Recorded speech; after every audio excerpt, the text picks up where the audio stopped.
Ladies and gentlemen, can I please have your attention?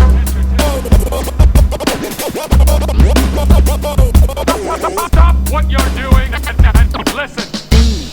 DOD45. This is the DOD45 show, drawing over discussions 45 minutes with a special guest. Welcome. I'm your host and resident artist, Tai of ArtByTai, and with my co-host, Adrian Taiwali'i, we're having conversations with people who I admire and am inspired by. On this episode, I'll set a 45-minute timer, put my pen to the paper, and we'll learn about our guest through an interview-style discussion.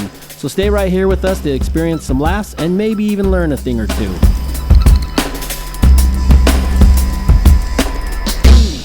DOD45. Hello, fellow humans. People of Earth, how are you? And hello, Adrian. Yo, Adrian, we did it. Welcome to the DOD45 show, where you get to watch me draw while we have a chat with a special guest. Our special guest today is Bobby Freedom, a.k.a. Robert Smith, a.k.a. Rob Sonic. Poor little criminal, timid stockade. Rib visit isn't full digital age. Simple Simon Diamond Dog climb calling case. You do not pay your taxes, put you back on your base. Kings in the cake, many ate the pork rind. Like dead feather baked in the lake of poor wine. Fold what you told, hold your golden horse hide. For when the levee breaks and you make up. One of my longtime favorite rappers, solo rapping under the Rob Sonic moniker. And the other half of my favorite duo of all time, Hail Mary Mallon. Diamond in the back, gunproof top, ironside metal mouth, kung fu chop. One-way ticket to a 3-dog night when there's 6 million ways to make these dogs bite. Carolina blue ruby sequins Tar Heel. Carrots try to soup green Jesus car wheel. Tattoo over scar, half asleep. Also a member of the old school group Sonic Sum. Drain shot eyes, crossroad, bearing beam, steering heat, brief blanket, we pacing the Mojave, flash flood alerts until 3 p.m. As expansive as 2XL and an 8-track tape of rhymes. Tonic Siege Sega, my invader virgin bonds. Wrong procedure macro lens, superficial defrost, speaking in unison with the metronome. While homing in on my zoning. So that's who we're going to be talking with later on today. We were just having a conversation with somebody, or someone just mentioned that coffee, or like people with ADHD or something, when they drink a second cup of coffee makes them go to sleep or something like that. I didn't know. I was not part of that conversation. I swear you were sitting there because I was like, oh, I think that's what happens to me. Regardless, is that can that even be true? I don't know. I don't know. Does it sound like it would be something that's true? I don't know. I think people with ADHD have different reactions to the laughing gas. Oh, do they? ADD. I don't know if the H needs to be involved. Oh, they don't get... What is it? I guess you don't know, huh? I don't have any idea. I don't know. I don't do laughing gas. My dentist never did it. Well, yeah, I just made some coffee and I think my second cup gets me going, but after that, it's like I'll just fall asleep. Well, yeah, it's just too much caffeine, I think. But some people, like, we have friends who drink like 44 cups of coffee. Well, my friend Quentin, he drinks like 8 to 10 cups a day. That's just to keep him going. Right. See, if I had a second or a third cup, I'd just fall asleep. Real quick, I was going to mention, because our guest today was Rob Sonic, I was just going to mention I first met Rob Sonic at the Urban Lounge, and that's the club here in Salt Lake City. I believe it was a Hail Mary Mallon tour. He had started following my artwork way back early on through Twitter, and I think it was maybe through our Weird Chief pop art stuff or something. I'm not sure. I don't know. I don't think so. I even did he reached out to me and asked if I'd do a drawing for him to do for some shirts. And I did a drawing for him. But I'm pretty sure he wasn't ever able to use it. Yeah, your stuff's not really necessarily something that can go on shirts easily. Yeah, it doesn't go on shirts easily. Now with the technology, things have changed, but they just print it directly on the shirt. 10 years ago. Yeah, well, I mean, I've showed a picture of that drawing there. You can see. Yeah, I don't think he ever did anything with that. But that was cool. That was maybe 15 years ago or something. It was quite a while ago.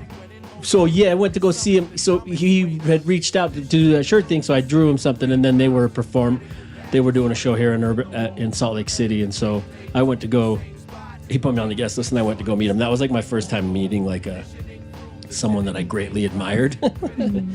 So after the show, he went out back and was smoking, and I got to hang out with him out back for a while, and then I was getting ready to leave, and he was like, "Hey, do you want to meet Ace?" And I was like, "Yes, please." I went into the green room and got to meet Aesop Rock, and then I was leaving, and I thought, you know what? Fuck, I hate people that do this, but I'm gonna have to do this, and I was like, can I snap a selfie? You look hammered in that selfie. Oh, really? Yeah, I think so. Yeah, your eyes are all bloodshot, aren't they? Maybe. My eyes are always blood. Well, no, they're not. Huh. They get really bloodshot. Well, in that photo, I look like a tiny little human. I know, you do. Those two. I don't know why that photo always pops up on our TV in our bedroom. I don't know why. There's like 10 photos. Google that you must have put on. Yeah. Anyway. Yeah. That one's always there. That's funny. Oh shoot. Yeah, I haven't seen it for a while. I mean, we're looking at it right now, but you looked tossed. Well, I don't think well, it doesn't matter. Wow, jeez. I have so many questions for Rob today. I'm dealing with some anxiety because I know I'm not going to be able to get to any. Does it go by Rob or Bobby? Well, so I think his birth name is Robert Smith. His rapping name is Rob Sonic, but he does go by Bobby Freedom. So I'm not sure. It's probably just whatever people want to call him. For whatever reason, Bob and Bobby are so different, or parts of Robert. Yeah, I don't know how that happens. My grandpa's name is Bob. I just did a painting of my grandpa Bob on a motorcycle. Yeah. But yeah, his name was Who knew Bob. that he was an ape? Well, I did a version of him I once. know. But his name was Bob, and his name is Robert. Robert Right. Howard. I have a cousin Bobby. And his name's and Bob? I think he was Robert Jr. But you know what? Our friend Bobby in Hannibal, Missouri, I don't think he's ever gone by Robert. But that might be his name. Just Bobby. No, Oh, you Robert. mean his name? Yeah, but I've just always called him Bobby. I don't even know if I've ever called him Bob. Everyone calls him Bob now. Yeah, because he's an adult. Maybe that's what happens, huh? When you become an adult, not adult. When you become... I still call my brother Mikey. Yeah, but that's a brother. Yeah, I don't know. All right, well, we're looking forward to having a chat with Rob Sonic. So be sure to stick around for that. And if you do like him and the music that I share of his following Adrian and I's discussion here in the intro, then please support him through throwing him some financial help rather than just streaming his music, because that makes a difference. Also, thank you everyone for joining us today or tonight or however you watch this or listen to it. Quick shout out to some of our affiliates like Underground Sound Mag, Handsmade Collective, and of course Strange Famous Records. I wanted to say Yeah. that Utah is the land of lollygagging in the fast lane.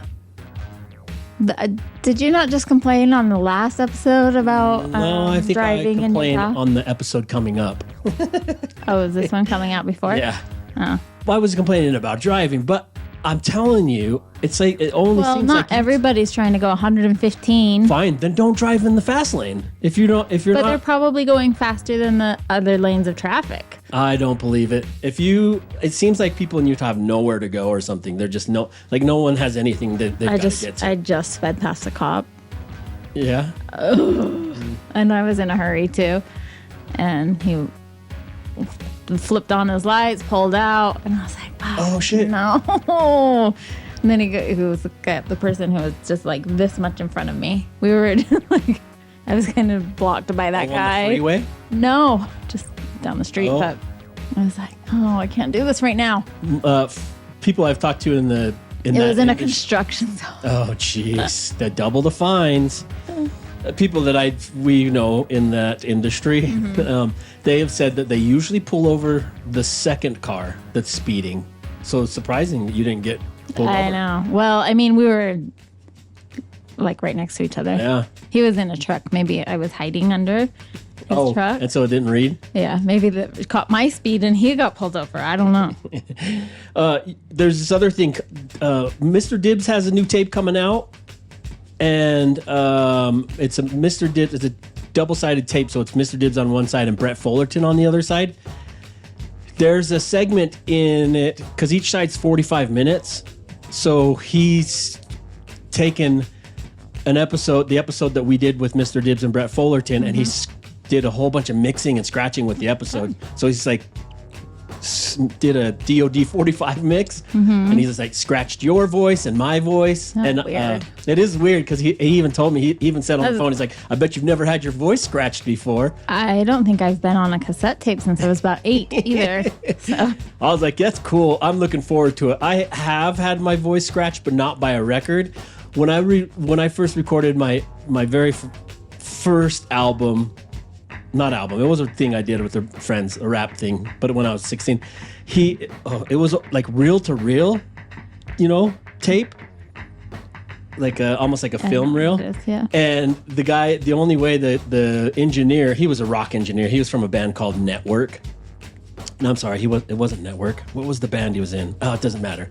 But he was like a hair metal band, dude. Anyway, the only way he thought we could do it is we recorded my voice onto the reel-to-reel, and then he like took the reel-to-reel and was like,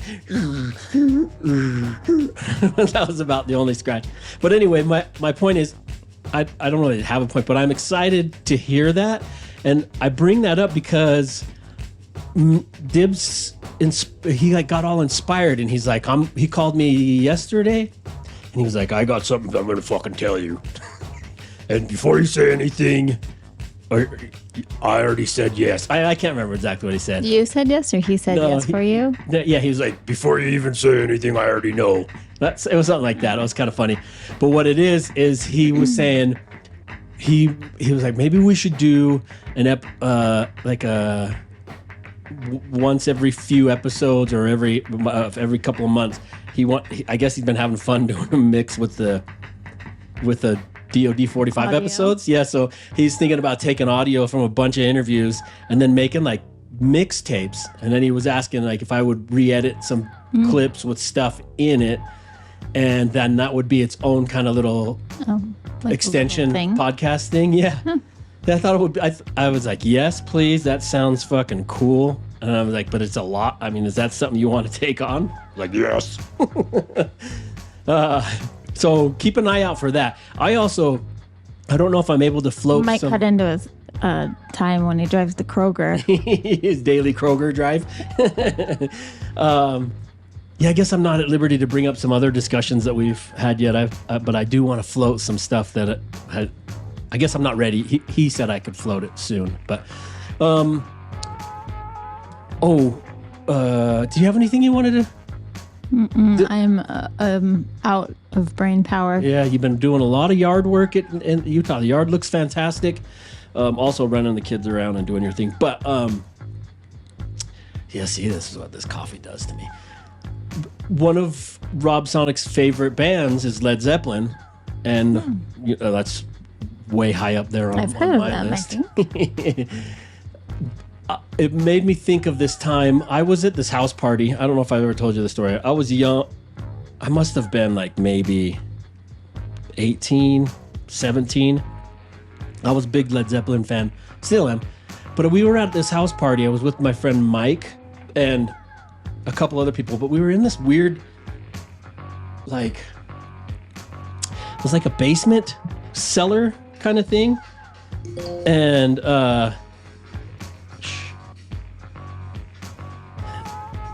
it was the basement was full of like rolls of newspaper. What do you call those? Is that what it's called? Shh. They're full of newspaper? What do you call it, like when the paper boy throws the newspaper to you and it's in that form? I don't know. Do you know what I'm talking about though? Yeah, it's rolled up. Yeah. Why am I saying rolls of newspaper? Is that a term? I don't know. Oh, I get bogged down with details like an idiot. You're losing me. I'm forgetting so we what's were happening. in the cellar at this party, and everyone was smoking. Like, it was like not from the rest of the party that was happening upstairs.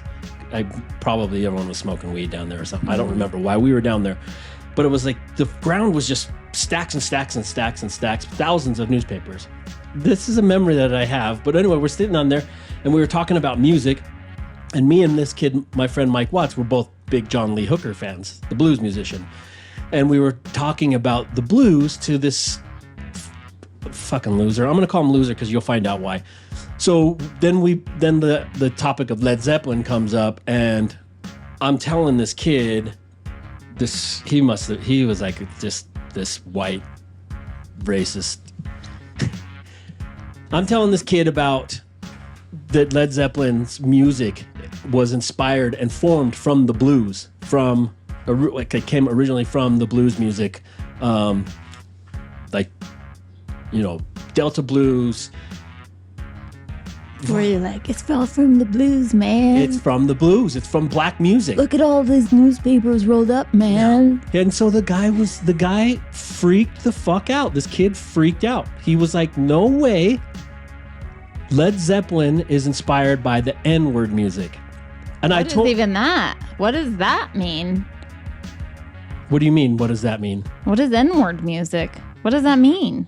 Well, because we were talking about the blues being a black music, and that was. And I thought you said it is inspired by N-word music. No, that's what the guy said. He was like, he was getting pissed off. He was like, Led Zeppelin's rock and roll. And, my memory of these things are a little vague, but the reason I was pointing out the newspaper thing is I have a very vivid memory of the moment and talking about the blues, because it's rarely you get to talk. But anyway, this happened in Utah. And in the last few episodes, I had just mentioned to you about how I'm starting to recognize some stuff going on here that I didn't recognize before when I was growing up. That I don't know.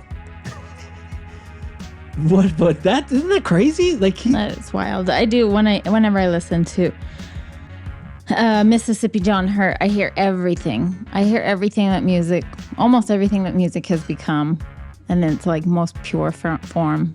I really love him.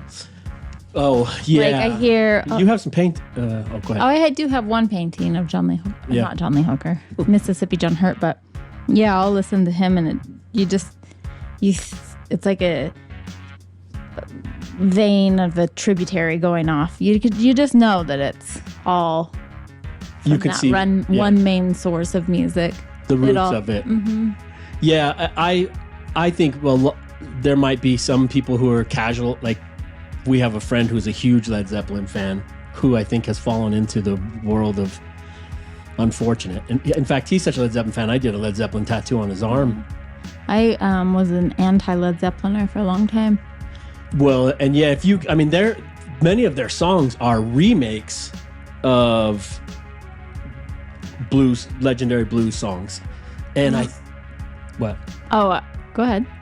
Well, I think that there are some people out there who just don't realize. Well, when I was a kid, we used to go to my mom's friend's house, and it was like gross, and everything was like brown upholstery, like dingy brown. Yeah, those wood panel walls. Yeah, and the blinds were always closed, and it was always so smoky in there. And he had Led Zeppelin blasting. Yeah. And the television on. And it used to drive me crazy. Well, you have the TV on while music was playing? Yeah, it was on but turned down. Yeah. And it used to drive me nuts that he would have the music on with and the TV at the same time. And it was just gross in there. It was so nasty. That left you with Led a bad Zeppelin. memory. That's Led Zeppelin to me. Well, that's too bad because now it's not, right? That's not the case. No, but that's still kind of there. Like I'll feel that when I hear it, like a little bit, like I'm dirty. Yeah. Sometimes those memories will do that too. Boy, I got all kinds of noises going off. Why don't you put your phone on mute? Because I have an alarm set. Because what I've decided to do on this episode is to set an alarm so we don't go over a time limit for our guest. I feel like your alarm will still go off if it's on mute. Oh, really? Mm-hmm. Oh, okay. Well, so listen, people, look it up. If you're one of those people who... Led Zeppelin? You don't think people know who they are? No, look up where their music comes from. Go listen to the original songs, that some of their songs that they... well, it just... I was only getting to that because Bobby is a big Led Zeppelin fan. And so in the drawing that I'm doing for him today... I'm doing a little bit of a Led Zeppelin. There's some Led Zeppelin imagery happening in See there. the blimpy thing. Yeah, that's a Zeppelin. Oh. And then also there's a drawing. There's the Hermit. Well, I'll talk about that after. Okay. Well, what? Yeah, I guess I'll go into just highlighting some stuff about our guest. Okay. Unless you have anything else you want to... I'm telling you, there's nothing happening in here. Did you hear, though, real quickly, that Louisiana's law where you have to have the 10 Commandments and posted in every school in Louisiana? Did you hear about that? Wow. Is that wild? We don't get too much into politics here, but I do want to say there's one thing that it's fine if people have beliefs about... Wasn't there supposed to be a separation of religion and state, or something? The separation of church and state. One of my biggest things in this country, one of the biggest things that irks me about anything. I don't care if you believe something and you believe this, believe that, whatever. If you're a conservative, if you're a liberal, if you're a moderate, if you're a progressive, I don't care about any of that, what your beliefs are and what you want to practice. But the moment you start making laws based on a religion and a God that I don't believe in, I have major issues with that. And that's once you start crossing that line, like that's a big one to me. Mm-hmm. Most people who are religious, fine. You might think that's not a big deal, but it is. That's there are more than a lot more than Christianity. Yeah. That's not fair to those people who are trying to raise their kids under other religions to have that forced on them. And in our society, it's already forced on them. But I don't even really know what the commandments are. I'm sure they're all good, like morally good things, but it's based off of religious. I wasn't going to go into that, but I saw that headline come out and I was like, wow, that's well, the same with guns in our schools in Utah now. Now that everybody has to have at least one person has to have a gun. Utah now has a law where every school has to have a custodian. The custodian has to be armed. And now they have to replace all their windows because of this gun. Oh, it's so crazy. And some of these places are just tiny and don't have a budget for something like that. I know, yeah, because there are some schools, yeah. There are some schools in rural Utah that have probably 12 students. Yeah, I think when that comes up, some people think, when the topic of guns come up, people think, oh, you must be a liberal, whatever, blah, blah, blah, instead of just like listening to things that are happening. I am a gun owner, but I think that there are some things that are pretty ridiculous. And that's ridiculous because I'm thinking when I was younger, growing up in school, I could have been one of them kids that the custodian would have shot. Because I was just a fucking, kind of a wild one. All right, well, there you go. I guess we'll jump right before we jump in. We nailed two topics: church and state, and the gun. It's just crazy. Everything's quite wild right now. And hey, and our show is maybe we can take your mind away from that. So we probably shouldn't have went into that. No, that's fine. I know, I'm joking. All right, hey, listen. So our guest today, like I mentioned, is Rob Sonic, aka Bobby Freedom. Rob grew up in Washington, D.C. and started rhyming in junior high.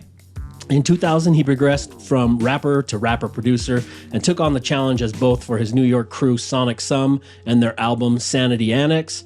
His intriguing sound caught the attention of people like Slug and Mike Ladd, and in 2003, he was signed to Definitive Jux, leading to collaborations with Aesop Rock and LP. I love every single track Sonic puts verses to. Likely you know all his albums, but I'll list them as a reminder and highlight a song or two from them. But then I want to mention some tracks and features that you may not know. First, 2004, Delicatessen. There's a track on there called Former Future. It has this lagging kind of beat, and it just grooves out hard from our ear holes. I really fucking love. When it's safe, then it's safe now. Automated,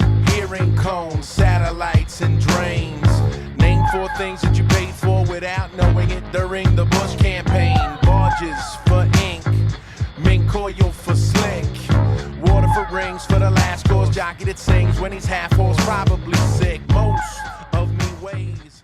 Again, I'm going to state every single album that Rob has out there every single album is fantastic, without a doubt. In 2007, he came out with the Sabotage Gigante. Easily my favorite track on that is a song called Fat Man and Little Boy. Wait, personified hula handle, auto buy on graffiti paint, don't drip, run, leak, flake, or chip, control major sick, summer sun, a ranger Rick, Russian bomb, Reykjavik, so late for kicks, up, pull back, rat, let them through, in between the cars so we can hunt with a better view, intravenous. Rob has a very specific cadence, and I think this song fully exhibits that specific delivery. He's got this track this lyric that I love. It goes, "Who got the keys to the whip now? Who can't afford the whip, so it's in pound." Do I sound like Rob Sonic? No. No? Okay. Who got the keys to the whip now? Who can't afford the whip, so it's in pound? Well, that Sabotage Gigante is 11 tracks of pure gold. In 2017, he came out with the album Alice in Thunderdome. It's another 11 tracks of excellence. The track Killjoy has this wicked driving like slap bass thing happening, and Sonic's opening bars are badass on that. Give me that.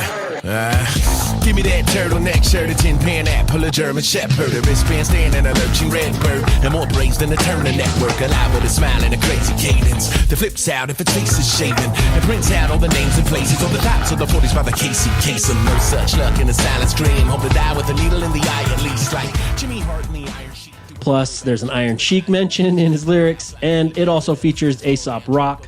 My favorite lyric and delivery, "Let the bodies hit the floor for the feng shui." An electric tape, now let the bodies hit the floor for the feng shui. I don't know. I hear things and they just make me chuckle inside. In 2018, Rob Sonic came out with the album Defriender. The track that I heard first from that album is a track called Couple Skate. It was released as a single prior to the album coming out, and it's easily one of my all-time favorite Sonic tracks. Animal, vegetable, criminal, rapper. Every time I tried to drive it till the rims were loose. Blinded by the wild side and miles by the kitchen spoon. Inspired by the kind of guys that apply your prior wisdom to business move. Briar's line the siding of his army coat. Talking to this fatal rockin' Robin in safari mode. She said life is like a box of JavaScripts. And if it was a vinyl, like if I had that on vinyl, I would have worn the record all the way through to the mat. It's the first song that plays on almost every single one of my playlists, and it's the first song that plays on my running list. So whenever I go for a run or a bike ride, it's the first song I play. It just gets me going. Also, Mr. Dibbs did all the cuts and scratches on the Defriender album. And speaking of Dibbs, he did a remix of the track "All the Drugs." I think it's "All the Drugs" Ohio Dirt Mix. That's available only on Rob's Bandcamp, I believe. And it's, like I said, it's called the Ohio Dirt Mix. Run and go get that. Please check our review. Sorry, we can't market you. Back to bed next to the lizard tree, your pet and garden too. Dollar boots with ginger ale. Hollow rooms with missing mail. Think of the machine that's sipping lean cuisine with Christian Bale. Thinning herbs, club the wind. Potentially, Defriender is the first album of Rob's with Dave Correa cover art. I'm not 100% certain of that, but it's the first one that I had noticed. Oh, that's Dave's art. Dave Correa is a fantastic artist. Look him up. I'm probably showing you pictures of his artwork. And then in 2021, Rob released Latrinalia. I'm about to drive my brand new Fiat through the Strand News kiosk, cause my bamboo felines just got canned food triage. My shampoo shorted out my tan hue, man, on my lampoon vacay. Gotta change planes at the Amazon. My Camelot's a little rough, my past a little checkered flag. My dreams a little empty and my memories have been men in black. My better half's a whole pie. I'm going to skip over Hail Mary Mallon music. That's Rob Sonic's group with Aesop Rock.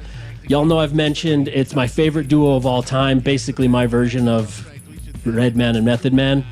But this is an episode with Rob Sonic, not Hail Mary Mallon, so we'll just stick with those. But if you haven't heard or listened to Hail Mary Mallon, there are 2 albums, Are You Gonna Eat That and Bestiary, and you should own them both. Sonic brings the heat on every single track released as the duo. I will mention 2 Hail Mary Mallon tracks because I love the videos, the music videos for them, and obviously love Rob Sonic's bars on them. The first one is called Mailbox Baseball. Made milk drill till the partridge is whole. More game got cartridge installed. What's on first? Bass is a war. And all of them are mine and their faces deform. Chin music played on the razor's reward. Pete isn't free, pay for the porn. Mailbox, base, mailbox. I love that song, especially because when I was growing up, we used to do mailbox baseball, and we also did door bowling with garbage cans. I'm so glad you weren't my kid. I know. You know what? The door bowling is so dangerous.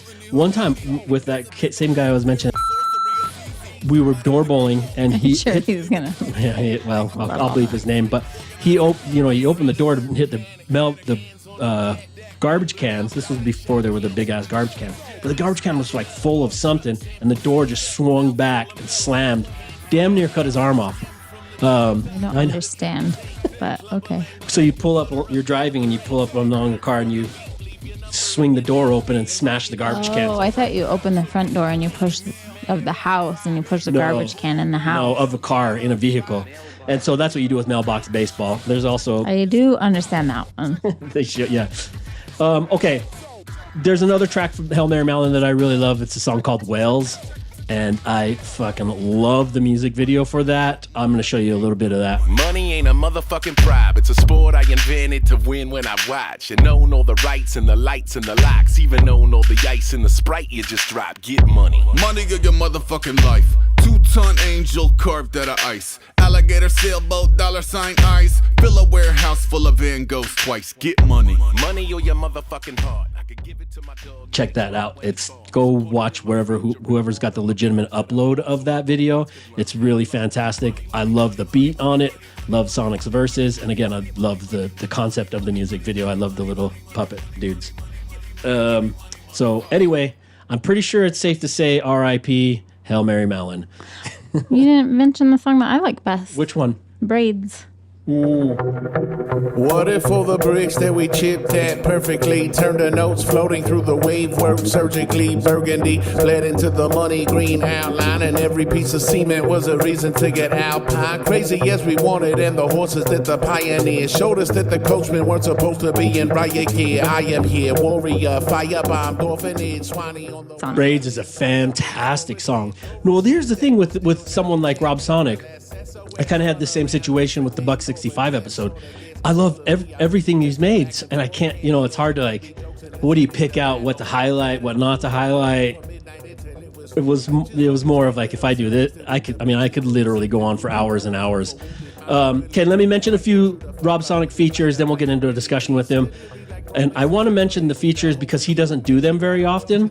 There's a song called Sightless. It's a track from 2021 featuring Rob Sonic and Blueprint. Sonic wiles out on that one. Been a long time, been a mime with the missing dog, pulling off ropes to the clothes to be bitten off, written off lunches, got the gumption in the ridicule, a foyer full of spoilers and the lawyers in the sitting room. Listen to my demo, please, my dreams of being circus shoe. My nose is made from foam, my only hope is that works for you. First a few pictures of me posing by... And that one's produced by a recent friend of ours, Liquid Nails. I did the cover art for his collab with Vast Air and Cannibal Ox. That's the drawing I did, the Killer Clowns and Luigi. Liquid Nails produced that for Cannibal Ox. But yeah, that song Sightless, it's a good one. Catch Rob Sonic slaying it with Henri Osborne on the 2016 track Not Really. Bobby got the whole house draped in Pagliacci tone clown paint. It's Foxy Mama's whole down grapes and lollipop is whole pound cake. Suckin' shit, dug your ditch, all in all, dust and wind, hovering above the rim with waterboarded Wonder Twins. Run with kids and stay on guard and raise the bars like jungle gyms and governments that break our hearts. Oh, I guess I'll just mention the guy, the promoter here in Salt Lake City. But he reached out to me. He's like, "How long are you guys going to be in Utah?" And I said, "Only for the weekend." He goes, bummer. Henri's stopping by the house, and I'm also doing a show with Decca." But I'm like, "Oh yeah, well, we met Henri once at Strange Famous Fest." Asked him if he wanted to be on the show, and he was like, "No." But we hadn't really introduced ourselves very well. Anyway, but that song, Not Really, is a cool one. I think I tried to have a conversation with him after my 45 drinks that I had at Strange Famous Fest. Well, from what I hear, he's kind of shy and kind of keeps to himself. So, and we don't want to bother anybody. There's also Lane Schuler's track. The song's called Eye of the Storm. That features Rob Sonic. Eye of the storm, eye of the storm. Yeah. I use Sunny to catch flies in my leg boat. I use bungees and cat vibes in my face bones. My new onesie got 2 downs and a rainbow in a hatch to keep the Becky and 2 ounces of spray foam. My new buggy got 2 speeds and a tire lift. I dig that track. There's a song called Metal Some Kids, and that song is with Shrapnel. Check.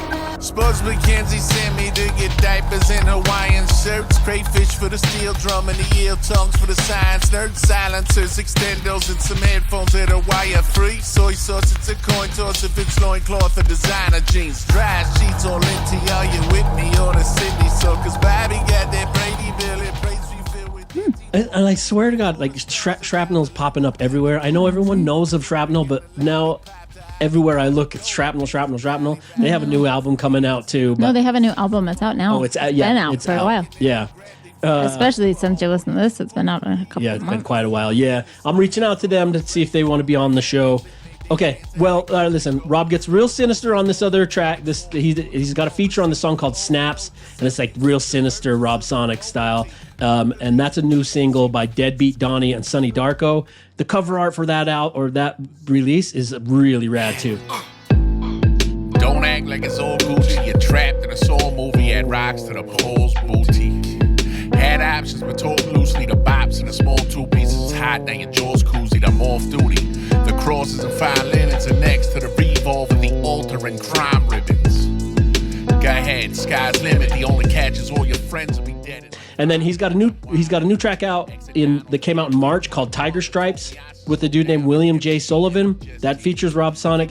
It's a real thick slap bass sound again, and there's a nice driving beat to it. So, hey, yeah. Bobby got dirty face, dirty cars. Evelyn take dirty scarf. Quarter take a worthy cause to repurpose my Slurpee straws on Mike's and Murphy's law. Pop like I got hurt me, won't get burnt. She got the turkey, got a curtsy from the turkey tail. Mercy more, take the wheel. Guarded by the sacred shield. Build me for that night silly icy like his blades of steel. that's one to get your heart going. Listen, I already said I could go on for hours and hours and hours, but I won't. Let's just meet our guest, Rob Sonic. We'll be right back. Peace, everybody. Yo, I am very, very proud to introduce this next legend. First of all, you're watching and listening to DOD45 with my man ArtByTai. You know what I'm saying? That's first off, you know. Second of all, man, you're about to fucking witness the verbiage and lyrical prowess of the legendary Rob Sonic. Rob Sonic, yo. One of my favorite MCs, hailing out of the East Coast, now residing in the Portland area, you know what I'm saying? From the majestic group Hail Mary Malin. So yo, Rob Sonic, take it away, DOD45. Ladies and gentlemen, can I please have your attention?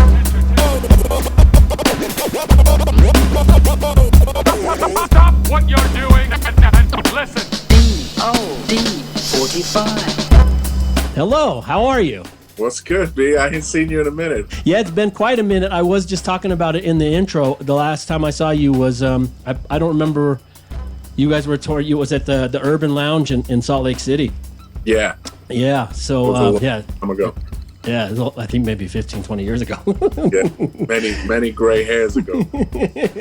For me. You look good, though. Well, look, I'm approaching 50-year-old still cuts a mohawk into my head. Yeah, well, I mean, this is not intentionally a mohawk, but I feel like I'm going bold enough that it's doing it naturally. Well, that's what happened to me. I was like, wait a minute, this already looks like I have a mohawk. I'm just going to cut it. It's rough. Are you in Portland still? Yeah, I'm on the West Coast. I'm in Oregon. Yeah. Okay. Yeah, that's been a little while, right? Yeah. I came out originally, I left the Bronx to go to California, and then ended up here, and I'm still here. It seems like that's where everybody's ending, but it seems a little more chill than anywhere else. It's all right. Yeah. It's not, I just, things worked out like that. You know what I'm saying? They just, I tend not to push back too much against things that happen naturally. So that's sort of what happened. I mean, I imagine I'll be back in the Bronx before too long. You miss it. I miss the pace.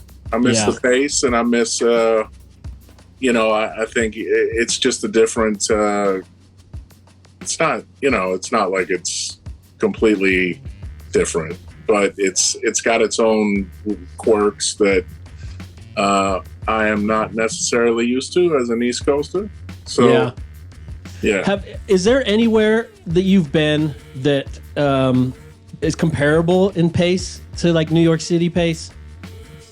Probably. I mean, not in the U.S. so much, but Japan and there's some like Tokyo was popping like that, and I want to say that there are parts of Europe that are, and those places, but I guess I don't know.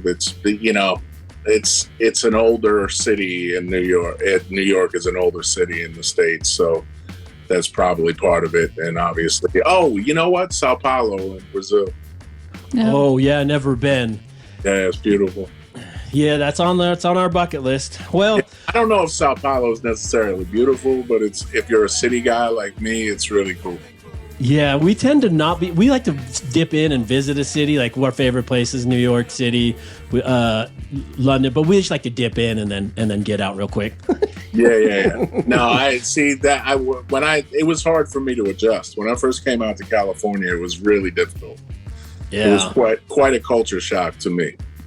I'm pretty inundated in the Bronx and the culture of that lifestyle and everything else. So, it's all just very different, Do you take advantage of the mountains and that? Is it a lake or a river or what is that? It's body of water. Yeah, there is the Columbia River. It's all kind of lost on me. Oh, really? Oh, okay. Well, all the nature and the cool stuff that people like to do, like go the reason why most people move there. Yeah, I mean, every time somebody comes to visit me, like my mother was just, thank God she's, still around, but she came to visit, and I lead with that. I'm always like, there's like stuff that people like to do. There's like mountains right there, and there's a river and beaches over there. You guys can go over there. Well, you can just take comfort in the fact that they're right there. Yeah, I mean, I guess it makes me feel, it settles my nerves. If I want to climb a mountain, I can do it. Right. All right. Well, welcome to the DOD45 show. Yeah. Thank you for having me. Yeah, we're honored to have you here. Thanks for joining us. Yeah, long time coming, man. By the way, I certainly appreciate it, though. I was going to be here whenever you were ready. I like the progress, though. I keep tabs on it. I've been watching it since the first episode, and you're doing your thing, man. Well, thank you. Yeah, I mention to people often. Rob was like one of the first people we asked to be on the show. The timing wasn't right at the time, but it's right now. So no better time than the present. There you go. For the next 45 minutes, I'm going to draw you this picture, and then we'll have a discussion and have a good time hanging with you. Heck yeah. If today was your last day on the planet, what would be your final breakfast? what would you go for? Wow. I am not much of a breakfast guy, but I would probably do some kind of French toast with some bacon and maybe some maybe some eggs in there. Would it be a situation where you just fucking go for it? I don't know if I knew. Like if I knew ahead of time it was my last day on Earth, I don't think I'd be eating breakfast. Oh yeah, you spend your time doing something else. I think I'd be wilding out. Yeah, you know. I think absolutely. I think I would, try to get, I'm going out with a bang. Yeah. Well, that's why I'm always, my diet's always so restrictive. I'm like, I want to eat and drink everything and then do it all. Well, if it's your last day on Earth, you could probably throw all that out the window. You can get a lot done in 24 hours. Yeah, you don't have to worry about any restrictive diets, Which would you rather watch with a group of guy friends? A Rob Reiner movie or a Robert Redford movie? Rob Reiner. Do you have a favorite Rob Reiner movie? Isn't there's like one where he's in Going to Heaven? Heaven Can Wait? Is Heaven Can Wait? Is that Carl Reiner? That's Carl Reiner. So Rob Reiner is his son, right? Yeah, Rob Reiner's movies like I think he's in it. And but I don't think it's even called Heaven Can Wait or something. It's called God or something.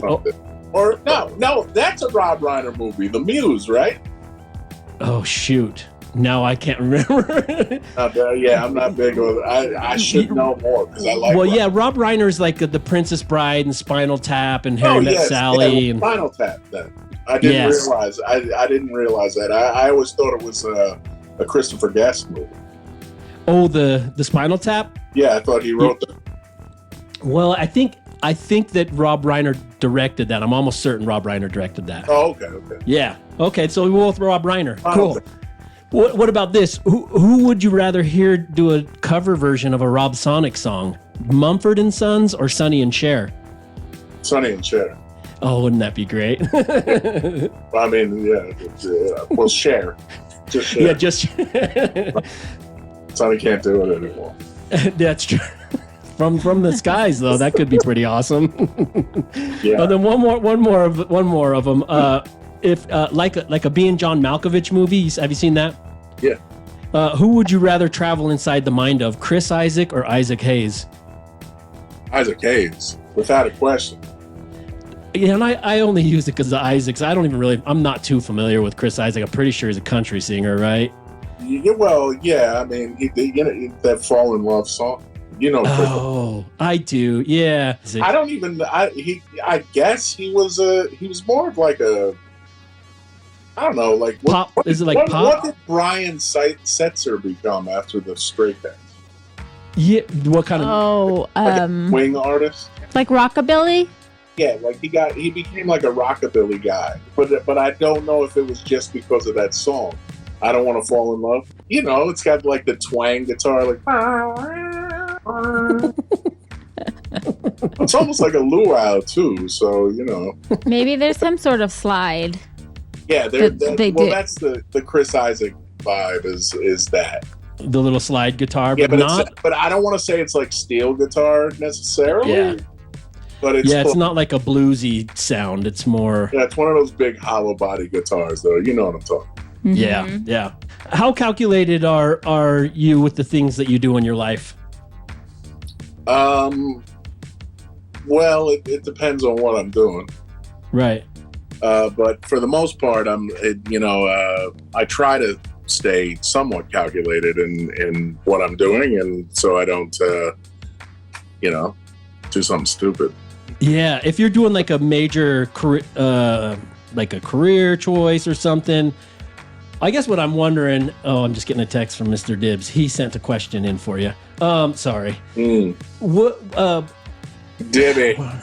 Yeah, he's got a question for you. I have no idea what it is, but Dibbles. I'm sure it's an exciting question. Yeah, it's got to be. So yeah, I guess what I was wondering about with the choices, like, do you find that you do a lot of spur of the moment? Are you what's the Spontaneous? word? Spontaneous? Yeah. Only in the combustion set. That came up recently. Like, remember how huge that whole spontaneous combustion sort of thing was? That seems to have gone away. I remember when we were growing up, that was like a big thing. The worry of spontaneously combusting. Oh yeah. What happened to that? Why did that just go away? I don't think it went away. I just think that, you know, a lot of the things that were like super crazy back when I was a kid and you were a kid it's all been sort of whitewashed by like whatever is happening, because, you know, like now it's crazy. Like people are getting killed on live.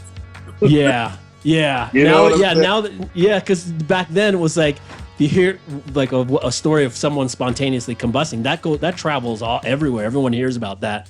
Yeah. Now there's so much to process. Like there's so much shit's happening. I hate it. I can't stand it, because it's like those things kind of kept us in check. You know what I'm saying? Yeah, like, absolutely. You know, everybody's too connected too quickly now, and it's like, come on. We gotta have those things. We gotta have like hear about Faces of Death, and then go to the video store and get the video and rent it. We gotta hear about these things, the urban legends and things like that, or being worried about spontaneously combusting. I agree. Yeah, the mystery is gone because you can just Google the answer. Yeah, well, so it's probably like a challenge now. Yeah. It's like a TikTok challenge. Like, see who can spontaneously combust. And I guarantee you, like, people trying to figure out how to spontaneously combust so they can get more followers. Yeah, exactly. And then they'll be like, "Oh, was it bussin'?" Sorry. That's great. Is there a movie that you can watch over and over and over again? Yeah, I mean, there's movies I put on all the time if I see them on. So I guess that's sort of the same thing.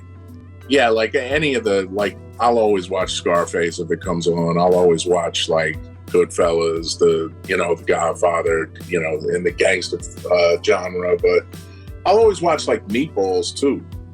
Oh, you mean Meatballs also, or Meatballs Part 2? I mean both. Yeah, both. I mean, the first one is like a legit good movie. It's so good. A coming of age movie, and like things like My Bodyguard. Like I'll do it just. I don't know whether it's the nostalgia in me or something like that, but I'll always watch it. I'll watch like Night Shift. Night Shift? Yeah, Night Shift. Yeah. I'll watch that movie if it comes on. I'll watch like any of the 70s joints. If I see a 70s movie on that was good and that I was into, at any point, I'll put it on for a rewatch. So are you somewhat like, do you enjoy nostalgia, or are you against, or do you not like it? No, I like it. Yeah. I'm here for it. I think a lot of that goes into what I do.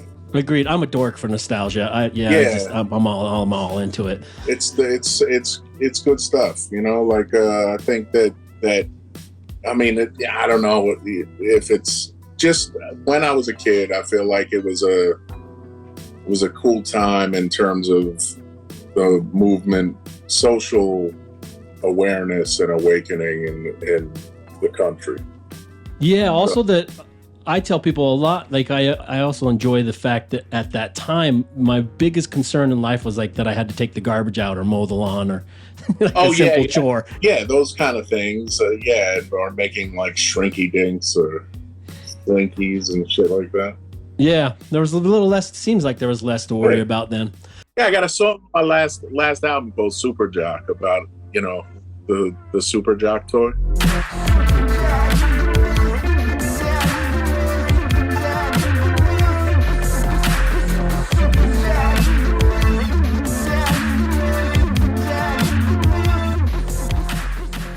it's not about Super Jock, but Right. that was what it was. It was. Yeah. You don't remember those toys? You would hit the like sports player on the head. Super Jock football, basketball, baseball, some assembly required. You can pretend to be a pro, no matter who you are. Cause winning can be lots of fun, and you can pretend to be a star. With the Super Jock line, kicking goals down the hall, or slugging a baseball bar. Shooting baskets right and left, you can pretend to be a star. And it would kick a field goal. They had one for hockey. They had one for basketball. I don't know if I remember that one. Look it up, buddy. Yeah, I will. Looking it up right now. Super Jock. Oh no, I They were never had dangerous. this. Yeah, they were super dangerous. Oh yeah, the Those toys things back were then. like hard plastic. If you like jammed it, if you like tried to go crazy, you'd just be impaled. Oh yeah. Well, yeah. Speaking of being impelled by old toys, what about lawn darts? Oh yeah. I never played too much lawn darts. Like when you got into like things like, and it probably is transferred over into cornhole. Like I wasn't really here for it. Right. Well, you were in a city too. Yeah, that. But I mean, they did like bocce and shit. Oh yeah. Well, am I allowed In the to parks, right? Yeah, I'm sorry if I'm not allowed to curse. My. No, you are. You're fine. You can. I enjoy. I got a trucker's mouth. I enjoy a curse. Well, me and you. I'll be on the boat. You'll be in the truck. You got us right there. Is there anything that you're not very good at that you'd like to get better at? Instruments. Oh yeah. I've seen that you play a harmonica every once in a while. This hand doesn't work. I don't know what's wrong with this hand. It doesn't do what my brain tells me, you know? Oh. So I got to do everything like right-handed. Like I should be at this point in my career after doing music and messing with instruments, guitars, and mostly keys. I should be way better. It makes me feel like I need to be on the spectrum or something, or I should be on the spectrum. Like somebody be like, why is his brain just, it doesn't work? So your left hand isn't as good as your right hand, and that bothers you. It's worthless. Unless you're ambidextrous, that's how most people are. Well, yes, but I played sports, and my left hand got like a lot of use, and it was like really in play a lot. I played baseball, so it was a big part of you know. Okay. So I feel like that it should be a little. And I don't know what's going on. It should be better than it is, and I hate it, and I wish I could get a refund. Yes. Do you? It's actually really frustrating and sad.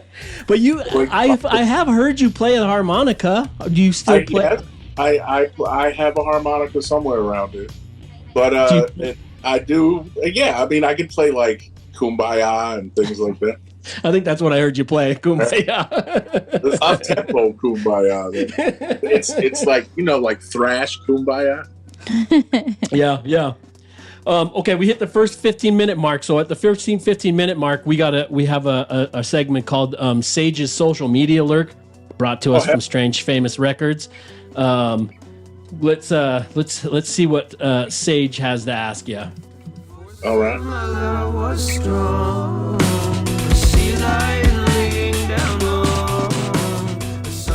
Peace, DOD45. What up, Rob Sonic? I like lurking people's social media when I don't really know who they are. And I'm not going to say I really know who you are. I've just been very aware of you for quite some time and aware of your online presence and posts. And there's been some rough times in your online history of just being very... just real. Just, you know, you're going through some stuff sometimes, and you'll post videos when you're not in the best of states, and I can identify with that. I do my best not to do that, especially with kids now and a wife, and my behavior and state of being reflects on them. I have to be careful about that, but just want to say I see you. And I've noticed that some of your most popular tweets and posts are deleted. And the only reason I know they exist is because the responses to those tweets are still there. And there'd be like great engagement, but the original post is gone. So what I'm wondering, I guess, is if you do that intentionally, just like, this is just for a day, that doesn't need to be there forever. Or if you wake up the next morning thinking, oh my gosh, what did I post? Get rid of that.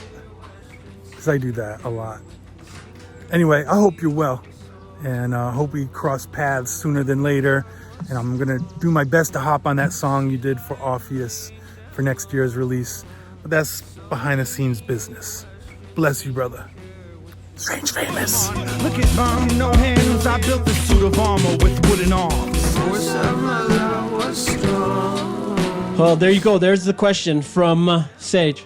Yeah, I guess I don't really remember posting too many videos to social media, but I guess maybe, you know, when I was tossing it up, maybe getting drunk and going online and being silly. But I don't do that anymore.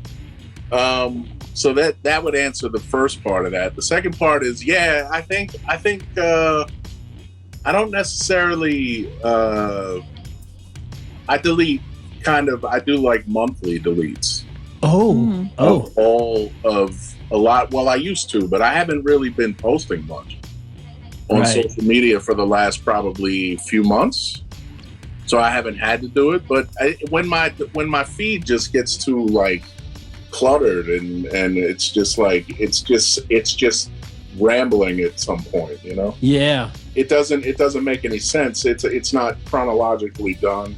So I can see that with Twitter. So I'm like, there's like just random thoughts where half the time I'm just like I'm like watching a baseball game and tweeting some stupidness about a baseball game or a football game. Are you a hoarder at all? Nah, not so much. Okay. Yeah, I'm a hoarder, and I think that when I see people do that with their social medias, like they'll erase stuff. Yeah. And I think like, oh, I want to do that, and then I try to do it, I can't do it because I'm like, I don't know why. There's also a reason that I do it sometimes, because some of the stuff that I have said has ended up being used. Like I've had jokes and stuff that are straight up ripped. That, you know, that sucks because that could have been a bar, and you know, I don't you know, like it's in the public domain, so you can't say anything about it. The most recent incident of that was, I have a song called Air D&D on the Defender album. I got this tattoo of science. Feed your demons, keep them quiet. deities and sleeping giants. Cause jealousy is 20-sided. Store your tears, warlords wait for your orders here. Porches in the torches near hunting. That just ended up in a Seth Meyers, somebody that ended up as a segment. Oh, really? Yeah, on like TV. A line? Yeah, no, like a segment on TV. Like Air D&D. Oh, and it was not you're not credited for. Yeah. Well, I mean, it's in the public domain, so yeah, that's true. Yeah, I mean, I get it. You know, ideas are, you know, where universal thoughts are universal, and it could be floating around like that. But that kind of stuff has happened to a point where it's like that's blatant. Yeah. Right. You know? Oh, yeah. Social media is tricky though. It is. You just don't know who's seeing it. Yes, exactly. And exactly. You think it's, these are my friends, my followers, whatever. We're all cool, but there is some. Yeah. I don't know. I think that was a, you know, when I first started getting into it, I was pretty free and open to it, and then now I've become really kind of guarded about that stuff because, you know, it's the one thing that, you know, whatever success is measured by, right? Yeah. My intellectual property is more important to me than that shit, you know. Yeah, well, that's what they did. They turned it into a, like before, it felt like, oh, I'm using this because I know I have, like maybe in your sake, like I have fans in this area that I'm going to be over here playing. You're here, so yeah, here this is for you guys. But now it's become like we kind of forgot what the purpose of it was for. Well, yeah, I mean, it's all like there's content-based careers. Yeah, right. So that wasn't a thing. Like influencers were a joke. Mm-hmm. You know what I'm saying? Like people that would go, and like people that like I was using Vine like crazy, and it didn't translate over because it just, which is what Reels and TikTok is. It's just, it's a different version of Vine, right? Right. Mm-hmm, absolutely. And but I was on Vine all the time, but it was just like at some point I was like, I'm just doing this and I'm not really sure who's looking and who's maybe like, oh, I'm just gonna, because that does happen too. Mm-hmm, mm-hmm. Like you could be looking at something and then that'll end up in your work somehow. It may not be intentional, but then again, it could be. Yeah, that's why he doesn't follow many visual artists. Yeah, because I don't want them to accidentally be influenced, and then I come out with mostly just people, like contemporaries, people who are alive still. Right. Yeah, no, I could see how that would totally be. Like I that's why I delete a lot of, and I don't even do it anymore. Yeah, I don't even post stuff like that. Like I'll have a funny, if it's like simple stuff that it's like, okay, that's pretty, that's not anything. It's not like an awesome thought, Not going to end up on a Seth Meyers. Yeah, well, yeah, and I don't. And again, like, what could I say? I mean, that would be like, what could I say to somebody? Just that's a coincidence? I don't think so. Right. Right. I don't think so, but they could say that, and they could be like, "Oh no, it's easy. You can see how it's done." I wish people would just be cool about shit and just be like, "Yeah, I heard this thing from Rob Sonic." Oh, but people get all up in their own heads too about like what you're up to. Not you personally, but like in general, like me. Well, that's super scary. I'll always just post like the most boring things that you can find, like a picture. Like I'll take a picture of a tree. Mm-hmm. And like with zero context. Yeah. And it's just like when stupid. I first started Instagram, I got on there late, and I didn't know what to do because I was like, I don't really want that many people looking at me all the time, right? For what I'm doing. But that's exactly the opposite of how that stuff helps you. Right. Well, yeah, I've tried to get to the headspace and return to the headspace of it's the yellow pages. Okay. That's why I've been trying to just remind myself the purpose the reason I have it is for the people who collect my artwork, who like my artwork. I want them to know here, this is out. This is this is a benefit for you. This is how you find me. But you get lost into it. Like sometimes I find myself like getting bogged down with. Oh yeah. I had to. There was a time where I was like just spilling my guts on there, and it was like, what the fuck am I doing? Like Jesus, because you feel like it's tricky in a sense. It's like deceptively anonymous. Yeah. Right. Because you're not actually talking to anyone, right? But in your mind, and I don't necessarily like. I'll stand on whatever I've ever said, but it's not that kind of thing. Like it's not. Yeah, it's not a journal. People started like looking into it too much, and people were getting weird and started like. There's a lot of like hate coming from some things I said, and I was just like, I don't understand why this is happening because I don't. If you meet me, it's not like that. But these people, they may never meet me. So how would they know? And that's the problem with social media. Context, the context of things can be. Yeah, it's a slippery slope. But we're figuring it out right here on the DOD45. Hopefully, we are. I also want to say that he let the cat out of the bag with the the thing at the end that he said was behind the scenes. It's not behind the scenes. Oh yeah. Do you want me to bleep that part? I don't know. You ask him. Yeah. Well, he's pretty. Sage is pretty guarded as far as like when to release stuff or like mentioning certain things here and there. Yeah, maybe check with him because he definitely. Yeah, and he wouldn't. That's what I mean. He probably wouldn't have put it in his question if he knows. Yeah, we've got to.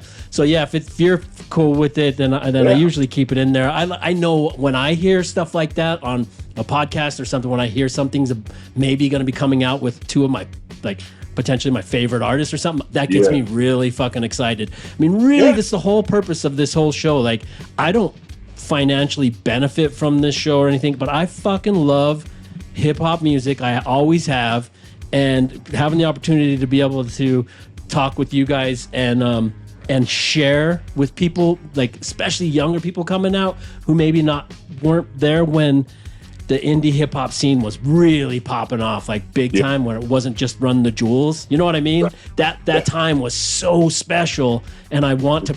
I'm aching to bring that back to people. Not that. It was cool. I mean, it's just Run the Jewels went to a bigger, higher level. Yeah, that's what I mean. But nowadays, like with the Marvel movies, like people think like that's the only thing movies are. So like nowadays people are like, oh, hip hop? Oh yeah, Run the Jewels. And that kind of stays there. Like, wait a minute. That's so crazy because I know people that know of them, but it's still most people that I know that listen to hip hop are like Cardi B. That's true too. Yeah. There's people I don't even know who they are. I'm like, who is this? That's true. I don't know anyone these days. Our nieces and nephews. I still like Run the Jewels. They still here. Yeah, I do love Run. I love Killer Mike. Oh yeah. Yeah, that's true. You do. Crazy. Hey, which was a better matchup? Bobby Knight versus the chair at the 1985 Indiana Purdue game, or Van Gundy versus Alonzo Mourning's leg in '98? Van Gundy gonna do a Halloween costume when that Van Gundy shit happened, of just wearing Alonzo Mourning uniform and put like a cardboard cutout of Van Gundy around my leg. It was the best. That's awesome. Craziest thing. It was the best fight. I was like, what is he doing? What is he doing? Just wrapped it like he was like a boa constrictor, bro. He just wrapped around his leg and was just dope. Alonzo Mourning's face looking down at this man, tiny little man, grabbing his leg, and he's like, what the fuck? Like, what is this? Those are the days. I wonder if he has nightmares of that. Well, he was with it. He was into it. I mean, he was going for it. Jeff Van Gundy was with the shit, dude. Yeah. What about which is a better funeral song, Lynyrd Skynyrd's "Free Bird" or "Bird on a Wire" by Leonard Cohen? I always go with the Free Bird for that. Both work, but I don't know. There's just something cool about that whole like Sturgis send off. Yeah. Like, all right, Dad, buddy, you can go and you're not bogged down with any of this stuff. I like the sentiment in that song is cool. I mean, obviously it's like it's been used and played many times, but yeah, and you almost don't get sick of it. Yeah. Nah, I'll listen to Free Bird if it comes on. Yeah, whenever it comes on, I'm like, oh, not this song again, but then I never change it. I'm like, oh, but I fucking love it. It's just one of those ones that just sticks. Bird, you cannot change. What about Dumb and Dumber era Jim Carrey or Living Color era Jim Carrey? Oh. Can I like do a side quest and do Eternal Spotless Mind, Jim Carrey? Oh yeah, because I kind of like. I don't know, because I don't necessarily know if I liked Jim Carrey in Living Color all that much. Oh, okay. And that's crazy because everybody's like, oh, it's so great. You know, he was so funny. You know, Fireman Bill or whatever it was. Fire Marshal Bill. Fire Marshal Bill, yeah. Fire Bill. And I was like, I don't know. I guess he's funny, but I mean, it's too much. Or maybe like Mask. No, I don't know. That's interesting. You brought that up because as you're saying that, I'm realizing I think I didn't like him in Living Color. I felt like it was too much maybe, but I feel like I liked that Fire Marshal Bill, but now now you got me thinking. I thought it was okay, but I mean, like, it just didn't. It wasn't like amazing stuff to me, and I think that like in Eternal Sunshine of the Spotless Mind, right? That's what it is, right? It's that's where Jim Carrey was sort of, I don't know, like not. I don't know. He was always considered an overactor, like he was pushing a little too hard. And even like, you know, his dramatic stuff, right? Yeah. Like, you know, even that stuff. But there was just something kind of normal, and I think that was kind of cool. Yeah. And that was the right setting for him for whatever. Seemed perfect. I agree. Yeah, it was kind of perfect casting for that. Yeah. Hey, there was a time, I think it was before Latrinalia, I think, that you were considering quitting music altogether. Yeah. How serious was that? Every day. Well, how serious was it? What caused it, and how did you end up pushing through that urge of quitting? I mean, well, when I say quitting, I just mean professionally. Yeah. Yeah, like I'm never going to stop making music. Right. And I struggle with it still, like right now. Like I don't necessarily, I don't know. It's hard for me to. I still have the same passion for music and the same love for hip hop and the culture, and I want it to be. You know, I don't know. Maybe I had some kind of. I've romanticized this other way that it was going to go. You know what I'm saying? I do, absolutely, 100%. I think I saw you in an interview where maybe it was an interview. Maybe you were talking with Illogic or something, and you had mentioned that maybe it was at the time when streaming was coming off or vinyl was going away or something. Did that have something to do with it, or? No, I think that the process of releasing music now is so it's uneventful. Mm-hmm. Anticlimactic. It's uneventful. It makes anybody can sort of do it. It's not this special thing that it was when I was starting or throughout my career. You can just sort of be like, okay, I'm going to put out a song, and then if nobody plays it, it's kind of the same as if a million people play it, because it's not physically happening or something. Like crypto? Right. So, which is fine. And I'm not trying to be like a dinosaur to that extent about it. Right. And I think that, and plus that takes its toll. Like I've been around for the introduction of streaming and when MP3s and Napster and all that stuff was happening. It was basically like, and I get the sentiment that you don't want to pay these companies that are terrible to everybody, right? Mm-hmm. Sentiment. But at the same time, it's like, it costs money to make. Mm-hmm. Yep. And just that kind of, the disposability of an artist is of a musician is at a level that it just sucks. I have a real fear of it, because if all we have to listen to are the people who are financially, like the Taylor Swifts and stuff like that, it's bad for society. It's bad for growth of it. We have this discussion quite a bit. I feel like there's not a subculture anymore. Like subcultures just disappeared. Because now everyone sees everything through social media and stuff, and all the music is the same. it's hard. Like, I don't know what the subculture is now, and that's a bad thing. Yeah, no, it is. I mean, I think that there is that's absolutely it. I think that there is it is one thing, and if it is not massively popular, it's not a thing. Yeah. And I think that I struggle with that every day. I don't lose the passion for doing music. I do, however, lose the passion for sharing music.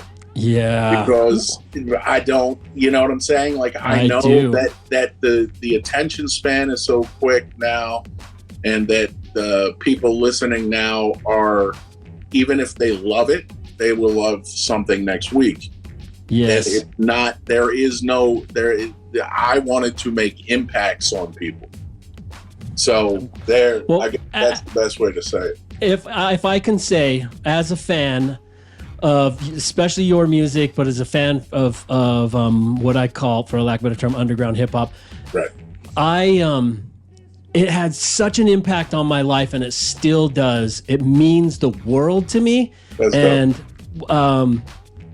I get real scared when I hear people. So, like, I don't know if I'm at liberty to say. I'll tell you. Maybe I'll cut it out. But told me he was fucking quitting. He was gonna just get a real job. He's done. He's never making music again. And I started to cry. I'm a passionate person, but I get, and I was like telling him, like, and he's changed. He goes back and forth, but I don't want to see people like you or who have this immense amount of talent stop making music. That's, again, one of the reasons we do the show, is because I want to just keep pushing people to pay for fucking vinyl, pay for whatever, throw money to artists. But and that is, but I guess, are there enough people out there like that? I don't know if it's necessarily that they have to do anything different in terms of support. I think it's just like I wish that you could, that thing that was happening, that energy that was around what you were just talking about. Yeah. That time that was happening. It was really good for people, Yeah. I think it's still there. I think it's still there. I do. And a lot of artists who don't tour much anymore may not see it because you're not you, but the artist is surrounded by a screen. And how do you know you're being loved and supported when, like, the audience isn't there screaming your name?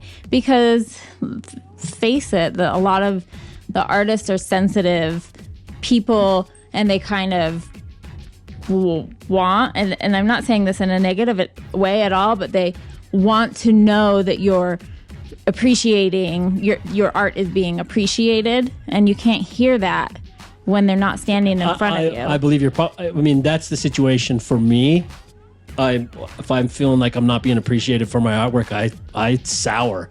and because you're not able to sell units like what used to be done, there's no paper trail of the love and the support that used to kind of validate you and your art. Yeah. Again, not you personally, but I do think it's still there. I think the subculture is still there. I think the love is still there. It's just harder to, I think it's just harder to sift through the weeds to see it. But I think it's all still there, because I don't think everybody's a Swiftie. That's all. Right. No, and I get that. And I know that I have been lucky, and my listenership has done nothing but increase. The longer, and I'm kind of like, well, I get nervous about that sometimes. Like, I'm like, all right, you got to get out of your own head and put shit out, because you are growing somehow, and that's fine. But I think that the main, getting back to the original point in question, was that the feeling is so different, it almost is foreign. Right. And it's because I wasn't necessarily ever somebody that could fill like a huge venue, So for just speaking for me, I think that you made awesome points, and it's very valid that could happen to some people, but in me, for example, just speaking of me, I don't think I necessarily felt that way because I wasn't really bringing them in anyway. Like it was hard for me to get gigs as a solo act forever, you know? Oh. Yeah. Right. So it wasn't, I didn't really get any, I get the pure love out of I get the reward for me is knowing that I've done something that I feel is good. Mm-hmm. And the older you get, that drive sort of dissipates, you know, like because I want to know that what I'm doing is actually like the work I'm putting in is sort of being appreciated. Right. Mm-hmm. You know, and Yes. that was a little easier to get before. Because I don't know how you get it now. Yeah, where do you? And that's what kind of happened to the social media. Like people started believing their amount of likes meant that kind of became that sort of replaced that. Totally. Yeah, and I see that now because because it's not necessarily like you don't need that to be validated, but right. You have that's how that became such a thing. Mm-hmm. Social media became so popular because it did give validation to people. Mm-hmm. Because so many of us were like sitting there thinking like, nobody listens to me. Yeah. Nobody. Yeah, and for a little bit it was like actual real validation because initially it was your first people to start following where you're like you're fans of whatever you created, and so but that's now changed with algorithms and all of that shit. Oh boy. We threw it into a social media beatdown. Right? We did. And that happens all the time. I'm like, gosh, maybe I shouldn't do that, but I've been complaining about it a lot recently. On a hot day, what's more satisfactory, an ice cream or a popsicle? Oh, I guess at this point, probably a popsicle because an icy. Oh yeah. Oh yeah, like an icy, like Hawaiian ice or something shaved. Yeah, ice. yeah, like or like the we call them like the cocochinos back in the Bronx. Like a Slurpee. It's like ice. It's like a Italian ice, but they push them around. They got the carts. They push them around and they bring it. That stuff is the most refreshing because, you know, at some point, like you got to stop doing milk. Yeah. Yeah. I'm glad you said that. Yeah. Not me. Yeah, because we don't do milk over here. I'm a big fan of dairy, but I can't. I do too much milk. I'm like, what is happening? Yeah, tough. It makes you sweat more while your body's trying to digest it. Wrong bite of ice cream, I'll be messed up for that. Same. If there was a movie about teenage Bobby back in the 80s, who would have played you better, Corey Feldman or Corey Haim? Probably Corey Haim. Oh, okay. No. I don't know. Because Anthony Michael Hall's not in the mix, so yeah. No, it would be Feldman, and unfortunately, it would be Feldman now. And with he's all emo, his black hair and his black. Well, I mean, he's just like Feldman. He's been through some shit. I'll tell you what, anyone that's watching or listening, there's a guy that takes you down the rabbit hole of Corey Feldman on YouTube, and he claims that all of this is just Corey Feldman's genius of him pretending that he's this bad. And that's why people talk about him. And it's really actually kind of interesting because he shows clips of stuff Corey Feldman. His music? Yeah, and stuff he says in interviews and stuff. And it's like, how could anyone actually do that live on stage, and feel comfortable doing it? And he does it this guy makes the claim that he's doing it because it gets more views or gets people talking about it. But it's really actually kind of interesting. I don't believe that Corey Feldman's a genius like that, but it is actually an interesting kind of thing. Isn't that like what they were, the theory of Joaquin Phoenix's rap record? Yes. Yeah. Same kind of thing. But I will say that for whatever it's worth, if you hung out with Michael Jackson, you'd probably think you're ill. Sure. Oh, right, he did. Yeah, huh? they were really good friends. Yeah, they were like tight. Yeah. Like if you hung out with somebody like that, like you would probably think you're untouchable. Yeah, for sure. And then he was like, I mean, he had quite a career, but you brought up Anthony Michael Hall. He's been turning up in movies like crazy recently. He was just in that. Yeah, he was just in the new movie, which I think was shit. I just watched it 2 nights ago, but with it's called Trigger Warning, with that actress who hasn't been in anything. She sells the baby wipes.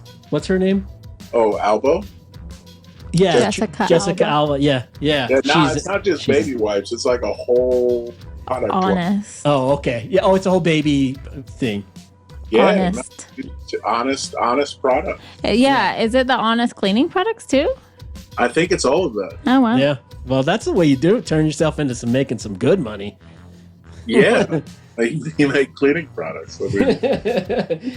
I got some of those cleaning products for a Christmas gift once. Did you? How were they like 7th gen? I don't know. I was like in a gift basket, but I was like, what is the meaning behind this gift? Oh. Okay.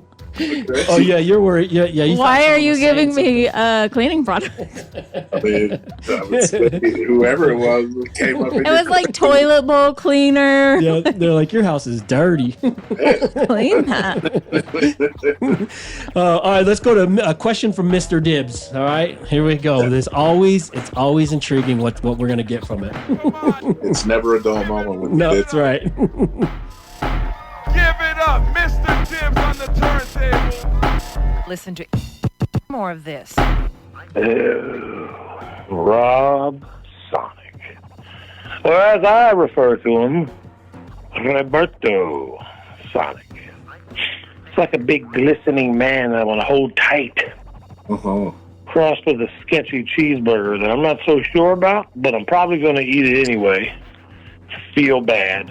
And then probably get another satchel of them. Yeah, because they're delicious. But, I mean, it's Rob Sonic. So, I mean, what else do you expect? But, things about Rob Sonic you guys might not know, but need to. Rob Sonic invented medicinal nail polish. It's a fact. It's a fact, and you can ask him. If you don't believe me, you ask that man. Medicinal nail polish. He was there. He helped to go down. Also, I mean, some people know this, but he was a Parisian headwear model, the bandanas. I mean, he traveled the world doing the bandana thing. Yes, there was the music career, but that was just to misdirect people from the modeling career. And I have the magazines. Men of Leisure, Headwear Edition, volumes 1 through 6, multiple pages. Rob Sonic. Roberto Sonic! But anyway, that's what I'm going to tell you about the time I met Rob Sonic. It was a tropical night in the Lower East Side at a bar called Max Fish. I come outside and I'm introduced to Rob Sonic. Hey, this is Rob Sonic. Hey, Rob Sonic, this is Mr. Dibbs. And I stare at Rob from about 5 feet away. And I decide, after looking at this giant, delicious man, just deal with it, Rob, you're delicious, that he needs a wiener thrust. What? So I run at Rob and jump as high as I can and try to thrust my wiener area into his chest plate. In my mind, I landed it. But he could probably tell you a different version of the story, which, I'm more than happy to entertain and hear, Rob. But here's the question. If the wiener thrust was a sandwich, and we had already assembled it, me and you, here's some meats, here's some cheeses, here's some vegetables, everything's sliced, buns are toasted, it's crispy, it's ready to go. It's condiment time, Rob. It's condiment time. Is it mayonnaise? Or is it Miracle Whip? The decision is yours, my friend. Choose wisely. 1, 2, Love you, Rob. 3, 4.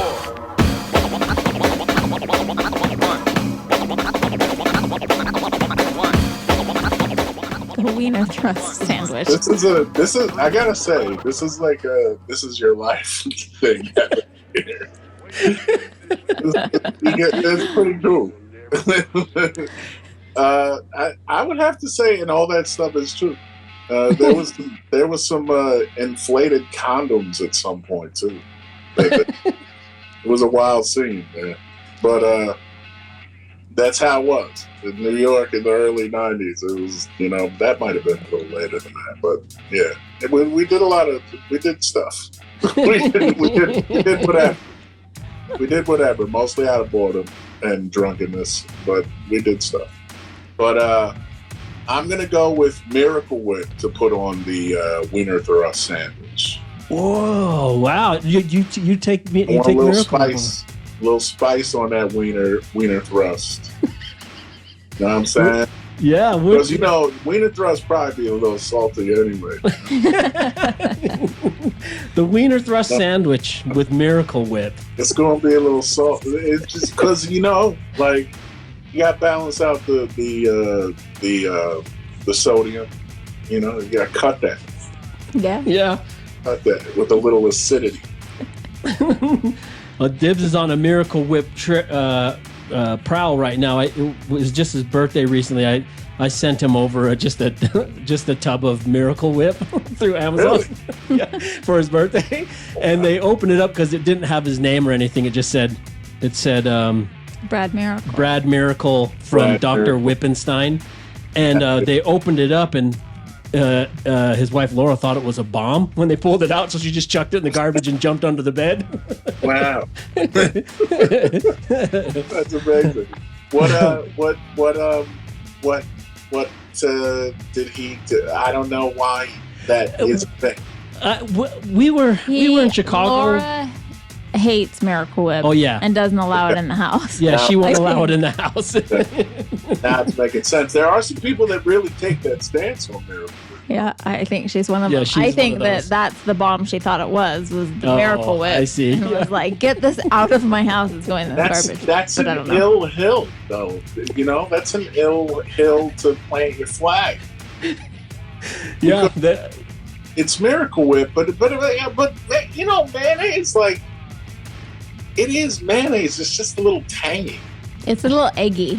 A little too eggy. Like it's eggy? Yeah. Miracle Whip or no mayonnaise? Mayonnaise. It can get it gets a little. It's got to be done right, and it's got to be like they got some. I noticed the other day when I was in the grocery store that they got new mayonnaises by some brands that I've never seen before. But that seems daunting, right? Trying new mayonnaise. It is, but it is worth it because I fell in love with the avocado mayonnaise, and now we do the vegan one, and that one's kind of okay. Okay, are you guys vegan? No, but I like the We just don't do dairy. What's that? The olive oil one. Okay. I think that one's a good blend. It is. Yeah, that would maybe thin it out a little bit. Yeah. Yeah, that's what I noticed about the vegan one. But I feel like Miracle Whip is really sugary. Really? Oh. I do. I don't know why. We didn't accidentally. We had some, we think, on a tuna fish sandwich that we had to get. Yeah, that was gross. An unfortunate event at a gas station. Yeah. And it was weird. Miracle Whip on tuna that's a little crazy. Yeah, it was bad. I don't want that little tang in my tuna fish. Yeah. Yeah, because it is too tangy. Oh, is that what it is? It's a tang? It's a tang. It's got like a tangy thing for it. Yeah, it's not necessarily peppery, but there's a little bite to it. Yeah, I say it's like sour tang kind of flavor. Yeah. I do want to ask you before we go into your dish questions, your first, worst, and thirst questions. I just read earlier that the company who owns Wu-Tang's Once Upon a Time Shaolin album, they're suing the original buyer, Martin Shkreli. I think that was that dude's name. Shkreli. Yeah, Shkreli, because he's been I guess he made unauthorized copies of it or something, and so they're suing him for some kind of money. But I guess what my question is, how do you have an opinion or a feeling about that that whole, just that album, the making one release, selling it for the I think it was $2 million, right? That he initially paid for it. Yeah, it was some crazy. It was some crazy amount. Well, I mean, he paid for the case, right? It's like the whole talking about the golden copy or whatever. It's the only copy. He's the only person. So there's no way to hear the music, it came in, right? like, this box. It came in this box that was worth like $1 million. Yeah, but the music is not released anywhere else, right? He's the only. I mean, when they first sold it, he was the only one that has. I guess that it was, and I don't know the legality of that kind of thing, but if you are the owner of One music, aren't you the owner of the master? Yes, I think that's the case of it. Yeah, I think that's unless it was sold with a clause. Potentially, right. There had to be some, and if they did that, I mean, that'd be some cool paperwork to unearth, because I don't necessarily know if that has been done outside of a record label artist situation. Well, what was that's where, what was that thing that everyone kept hitting me up, Adrian? Is that the for the art? What is that called? I'm sorry. And what are they? NFTs. NFTs. That's what that's the original. I met a guy who was like one of the people who wrote out the fungible tokens. Yeah, yes. But he was talking about the whole thing. What NFTs are? They were never for art or anything. It was created to have the actual, like, the original paper. What do you call it? Like almost like a document. Yeah, like a documentation that can't be burned up. It's like the original documentation. That's why they created it in the first place. Right. So I get it's probably something. They probably have these. Well, I don't know. I get caught up in shit. But how do you feel about that, releasing an album that no one gets to hear, selling it to one buyer? I think it's great for the woo. I think it's great. Like I'm a hustler too. You know what I'm saying? So I'm here for that. Like if somebody walked up to you and was like, "Hey, Ty, I want to buy this piece for $1 million, but I'm going to be the only person that ever sees it." How would you feel about it?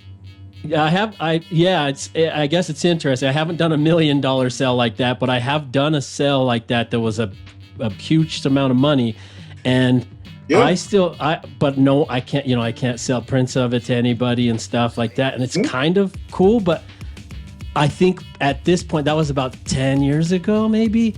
I think I would have made more money selling multiple copies of it. Well, I mean, that is, and they could have potentially, I'm sure that went into their asking price.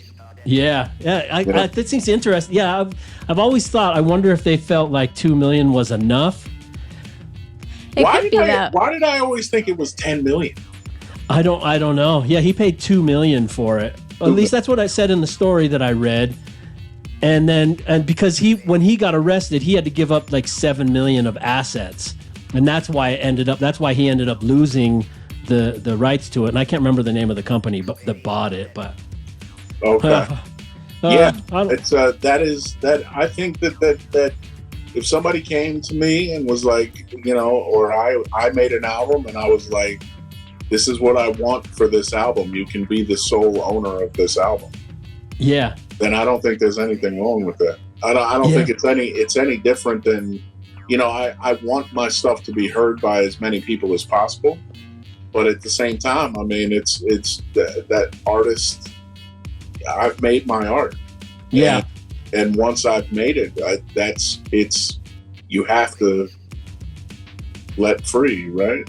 Yeah. Well, and times have changed now. Like if you're a professional, right? Yeah. If you're a professional. The court case could kind of transfer over into the AI category of unauthorized use of voices or visual art or something as well. It potentially could, yeah, because people are using... I think it has the potential to, because if someone's releasing something that they shouldn't be releasing, and if they're writing songs and telling AI, make it sound like Rob Sonic is rapping this, but you're not rapping it. not necessarily about the Wu stuff. No, I'm just saying, just in general. Yeah, but yeah, that court case that is could. That stuff right now that is going on. I am not a fan of the AI stuff. Right. Doing to what the concept of that is to just, it's like an even deeper wound being opened into every artist that I like. What are you doing? And I've voiced that publicly. Like what is with the attack on artists? Right. Yeah. From tech sector. What's going on with that? And one who's sticking up for the artists? Like who? Like I think the artists are. To an extent, but I mean, there's some people that are on board with that shit. Oh wow. Yeah, that's. I don't know why. At least in the music world. I mean, like Ty, like what do you think about like AI art?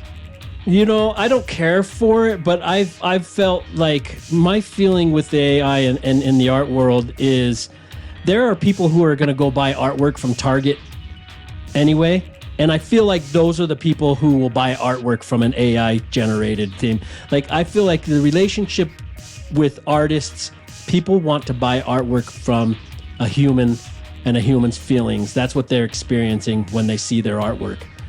You won't feel that. You can't experience that from a robot.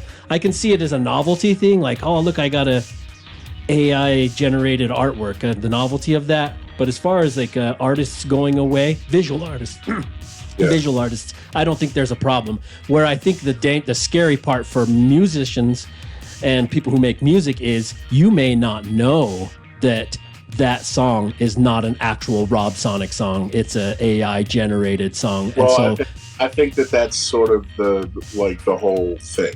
The whole thing is that the music industry has always been run by people who could give a fuck. Yep. Like literally care less about the people making the music. That's why I think. And they are equally as ignorant to the listeners' intelligence. Yes.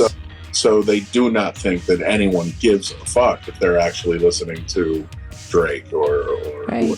You know. Well, even Kathleen Hanna from Bikini Kill, her book came out, and on that same day there was like 5 books, about 5 or 6 pre-order books that you could buy right then on Amazon that were supposed to be Kathleen Hanna books, but they weren't. They were written. They weren't her.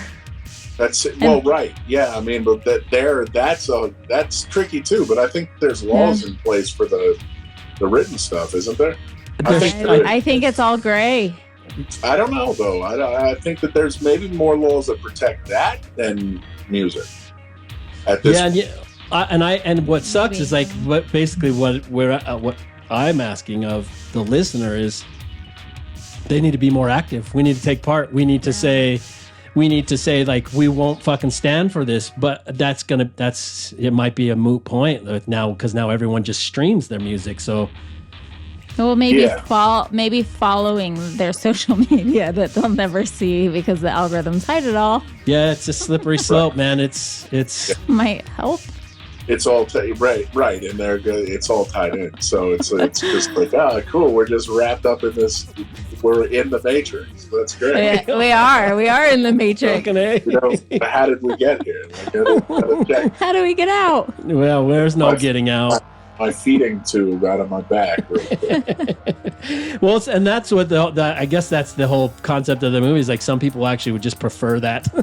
Yeah. I don't have to make decisions. I don't have to worry. So many people would prefer that. How many people do you know that just go home and just game, put their like headset on, and they're just like they check out. Yeah.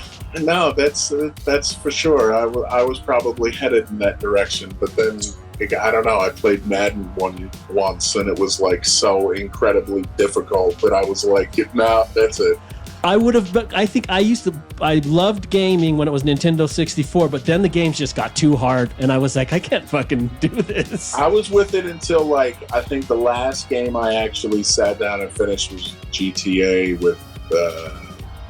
I think I finished CJ and San Andreas. But I think, like, the one I really was into was probably the one with Nico Bellic. I don't know if you guys are in that. I don't even know him. So it was one of the GTAs, but I got finished every mission on it. But then I literally played Madden one year, and I loved Madden because it was a game you could sit down and talk shit with your bro and try to one up each other in a football game. And it was literally a football simulation. Oh, yeah, it was too. And I was like, why am I playing NFL Simulator right now? What am I doing? Yes. I was like, I don't want to do this. Is the same as it was like a flight simulator for a football game. Yeah, they're real. Yeah, it's and it's just gotten even worse now. Yeah. I guess better if you're a pro game, because it's that's professional now too. Right. Yeah. So people are out there making millions of dollars being a gamer. Yeah, that's wild to me. I think it's fun. I think it's fine. You had a hard day at work, you come home, you do what you got to do, you play a video game for an hour or two. That's fine. But I'm just saying, the people who are all in, that's all day, all night. Every waking moment is thinking about the game. That's wild. That's the Matrix. That's the Matrix. I guess. I guess it is. I don't know. Hey, deli or bodega? They're two totally different things. Your heads be I feel like heads ran away with that. People on the internet were it's blow bodega this. I seen. When I go home now, I go to places that are called, they have some place downtown that's called the Bodega. It's East Side Bodega is the name of the place, and I'm that don't make it a bodega. Yeah, what would you consider? How do you tell the difference? What would be the biggest difference between a bodega and a deli? Is I think by definition it's a small shop. You can get your cigarettes there. I think it's actually got more to do with the people that have migrated here too. Oh. You know what I'm saying? So I think I'm not going to get too much into the etymology of it because I don't want to be wrong. Right. But I think that has a lot to do with it. You know what I'm saying? In these neighborhoods where, the people have settled. It served those communities, okay, and that was part of it. But that bodegas are more like candy shops to me. They're like convenience stores more so in the city. But they may specialize in something that their neighborhood frequently needs, spices if or you're whatever. in a Dominican neighborhood, you're gonna get get more stuff Dominicans eat. Yeah, is it like a kebab shop, like in a European kebab? Oh, okay. That would be more like the deli, wouldn't it? Well, that'd be just a kebab shop, right? But a deli shop, doesn't they just sell sandwiches? Well, delis they do the meat. They do more because I don't know, the delis I know are the real delis are Arthur Avenue in the Bronx, those things they got premium meats and stuff, right? And stuff you can't get anywhere else. It's high end stuff. Whereas a bodega, you just go and you get your cat food and your stuff like a convenience store, a convenience. So what are the bearded kids called now with plaid shirts? What do they call them again? Hipsters. So are hipsters now opening up places calling them bodegas now? Is that the thing? Because I've been seeing I think people that have transplanted into New York at some point started sort of running a little crazy with the bodega term. Oh, okay, and they're probably selling home pickles or something. Right now. There are bodegas that have places that you can get food at, hot food, and they do make sandwiches. But those are that's not all of them. Right. You know what I'm saying? Yeah, I get you. A lot of them, the Optimos and shit like that, if they still exist. But those are just convenience stores, small convenience stores where if you need I'm out of toilet paper, I gotta go get toilet paper, and it's 3 a.m. Right. Yeah, we don't have it. I've just never grown up with a bodega. Suburbs. Yeah, we're all suburbs, so we got convenience stores. Well, you guys got the 24-hour Walmart. Yeah, we do. We got and Costco's. I think they're not. Maybe they're not 24 hours since COVID. Yeah, ever since COVID, I think most of them went. COVID ruined all that. Yeah, that was such a fun thing to go into Walmart at like 4 a.m. I know. When I was it depends on what area you're in. When I was pregnant with my first kid, I was like, I'm bored. I'm going to Walmart. It's 3 in the morning. I'm buying baby stuff. Yeah. Oh, well, please excuse this interruption. I have a quick announcement. Right here is typically where we'd be going into our dish segment, but we decided we wanted to give you more time with our guest. So we've turned the dish segment into its own episode of bonus content. So following this episode, tune in next week, same time, same place for this same guest and their answers to their first, worst, and thirst questions as part of the additional content we call The Dish, which Buck65 revealed was his favorite segment of the DOD45 show. And how could he be wrong? He can't. So tune in next week for The Dish with the guest you're watching right now and the dope new theme music created by our man Buddy Peace. Speaking of, let's get back to tonight's episode. Peace. Did you ever know anyone that had to get their jaw wired shut? Yeah, I know a couple people that had that happen to them. Was it from a fighting or was it for a diet plan? Never for a diet. Somebody does that on like. So really? When we were younger, Adrian remembers. The secretary at my junior high got her wired shut so that she wouldn't eat. She was on a liquid diet. That was like the wired Ozempic. That is ill. That's crazy. But I do that for whatever reason. That does that's not surprising me to the point that it should. Right. I think I've heard of something similar to that. Yeah. But mostly it was fights that someone got their head busted up. Yeah. So wait, why do you have to wire your jaw if you fight? Because if you got you got punched so hard it broke their jaw right open. That's so I know two people that got their jaws wired shut from that. If you break your jaw, it just hangs. Oh no! Just yeah. So you have to. It's like a cast for your mouth. Yes, it keeps your so that it can heal. Ooh. And people punched hard enough to knock that fucking piece right off. So that I'll knock your jaw off. It's not like I have been in that situation where I thought I was going to have to get it done, but there was no structural damage. Oh, all the teeth back there were busted up. You're pretty tall though, right? Like somebody would have to hit and like jump at the same time. I thought no. No.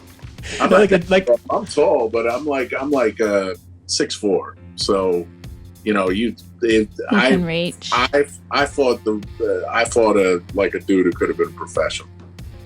Yeah, that's scary these days. You never know who's been fucking training for ages. I was just a kid. That's the only reason I was stupid enough to do it. I wouldn't do it now. I'd be like, you get a running wiener jump in the face. You're gonna throw a sandwich. Give me that. Shit, man! I just realized that I ran on so long. I'm so sorry, Rob. No, it's okay. You guys, you killed it. Thank you guys so much for having me. Yeah, is it near future stuff for you? Album maybe? Yeah, hopefully I should. I was hoping to have something out before we did this, but at least a new single within the next month or so. Okay. So it might be on par with this, actually. Yeah, this might come out in about a month. So. Well, that'd be cool. Okay. If I can actually just decide on something to release. But new album in the next probably by the end of the year. I'm just going to say it. Okay. Awesome. And the best way to get a hold of you or follow you? How do you prefer people to stay informed with what you're doing? Twitter is Rob Sonic. My Instagram handle is Body Freedom because I can't switch it back to Rob Sonic. But I don't know why.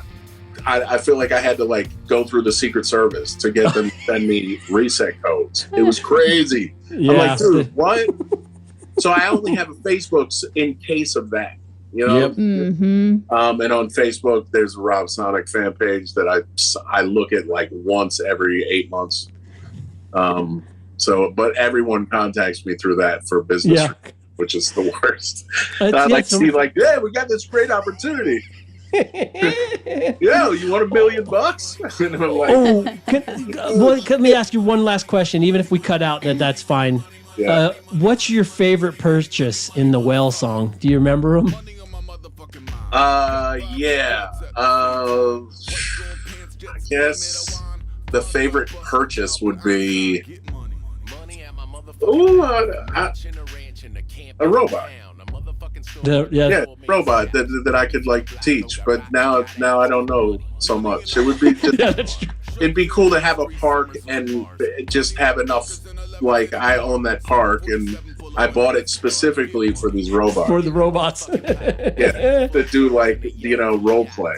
But now it's like happening, so I'm like, maybe not anymore. Put that out in the universe. Well, it was such an honor to have you on the show. Thank you forever. Yeah. Thank you so much. Yeah, dude. I tell people I've been singing your praises since I first saw your artwork. So I tell people that too. It's a real honor to just be in the company of somebody as creative as you. Well, thank you so much, Bobby. I appreciate it, Rob. What do you go by? What do people call you? Bobby. Yeah, that's what I've always been comfortable with. All right, man. Would we see you touring ever? Well, you know what? It doesn't matter. We'll see you when you come through Hannibal or through Salt Lake City. I plan to go out there. It's just people don't book my old ass anymore. We want to book you at our Hannibal gallery. We're putting together a little thing. I'll come out there, bro. Yeah, and you covered. Yeah, okay. Well, I'll stay in touch with you. Yeah, we'll let you get at it. Thank you so much. Adrian, nice to meet you. Thank you. You as well. Sorry we took up so much of your time. No, it was super fun, man. Okay. All right, man. Thank you so much. Have a good rest of your day. Thanks, bro. Peace. Peace.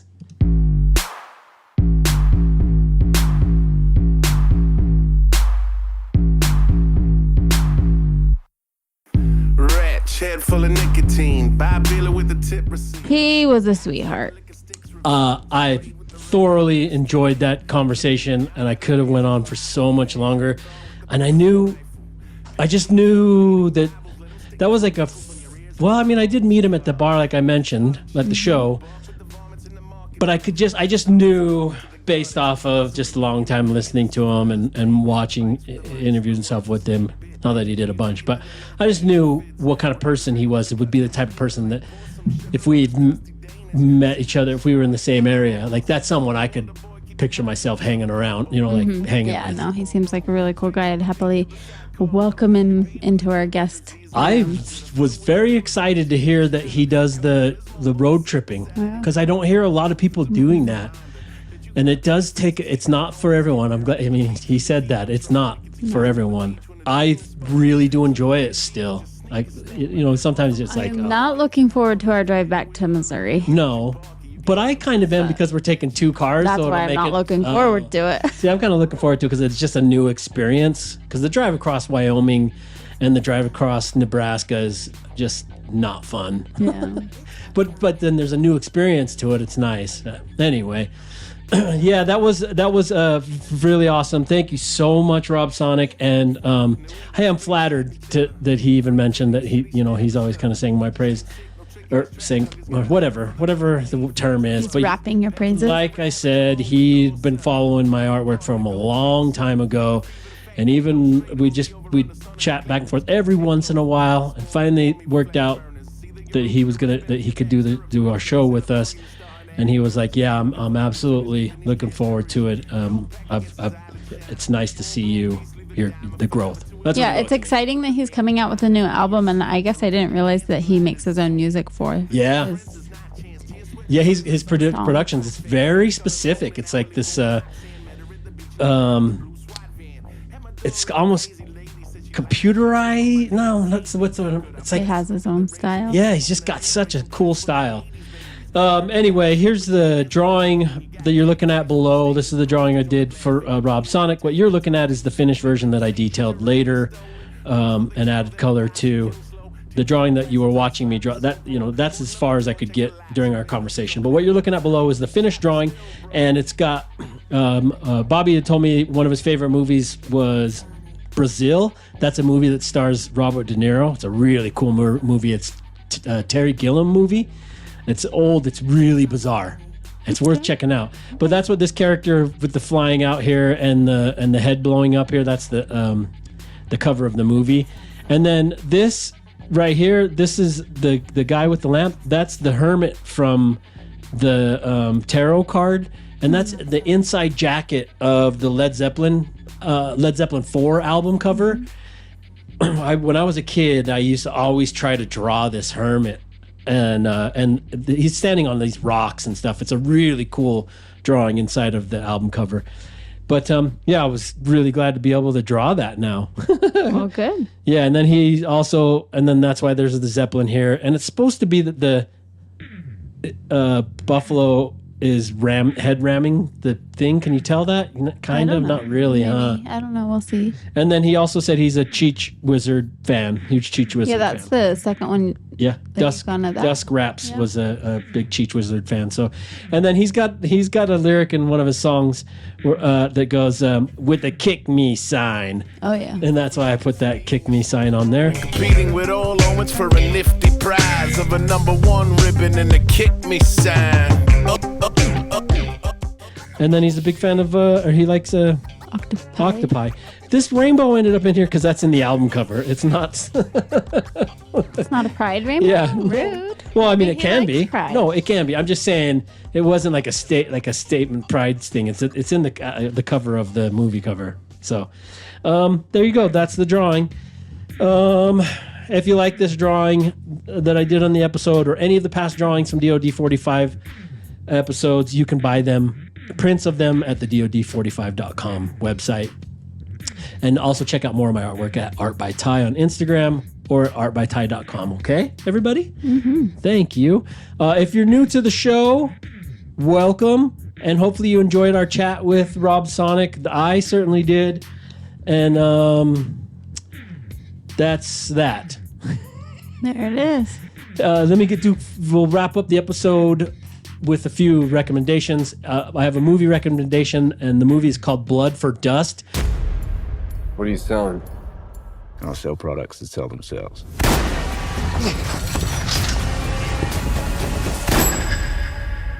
You're an arms dealer who sells drugs, Ricky. It's about this traveling salesman that's drowning under the weight of providing for his family, and then he ends up on a dangerous path, delivering. Oh boy, I just completely forgot what the movie was about.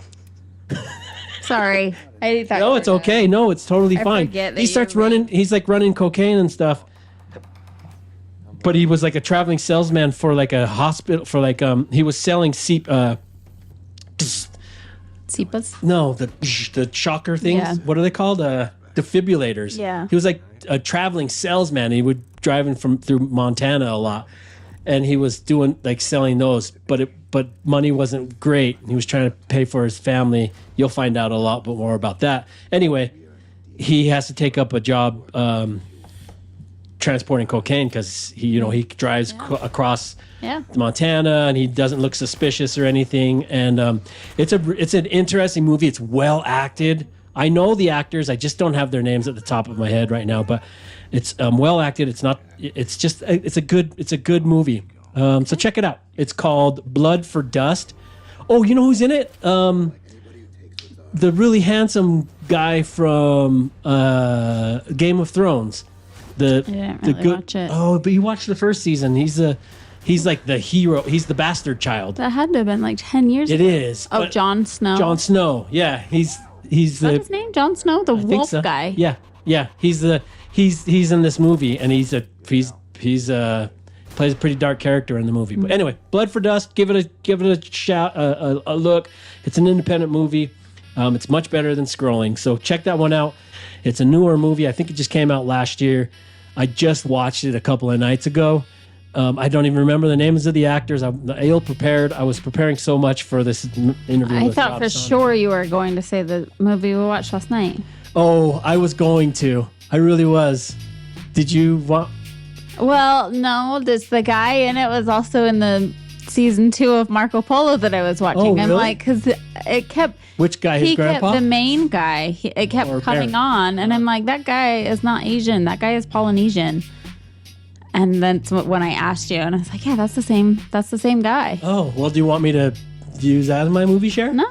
Okay. Fine. But Marco Polo's old. I guess he plays The Rock in the Rock series. Oh, he's the guy playing The Rock. Young Rock or something. Oh. Adrian, do you have a song share? Yes. What is it? Folk Metaphysics. Okay. By Milo. We were driving and I yelled padiddle. You started crying, so I cried a little. I'm almost positive if I made better mix CDs, I'd bother less with relationship complexities. You know, sometimes I stutter, sometimes I forget to put on cocoa butter. Sometimes I wish I was better at songwriting. Sometimes I feel like the master of thong wiring. In the future I will neuter my ambitions. I will give in to anxiety. Okay, another Milo drop. Oh, did I already do one? Did I already do the same one? I was in a hurry. No, it's okay. Did I do this one? Nope.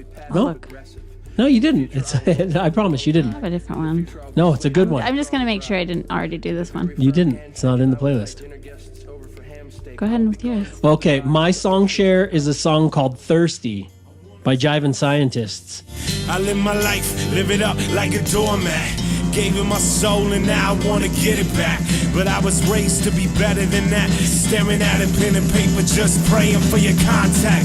You wanna punch me while I really wanna punch you back. Like your style is the image of the things I lack. Need a reason for breathing, I'll give you none. Did you ever stop to think that you might kill someone? Yeah, I really dig Runt's the lead singer, or Runt's the MC of Jivin' Scientist, and I really dig his voice. Did he get your I haven't sent them yet. Just kidding. Yeah, I'm going to. I ran out of canvas. Anyway, he like, you've listened to him rap. He just sounds so passionate about what he's saying.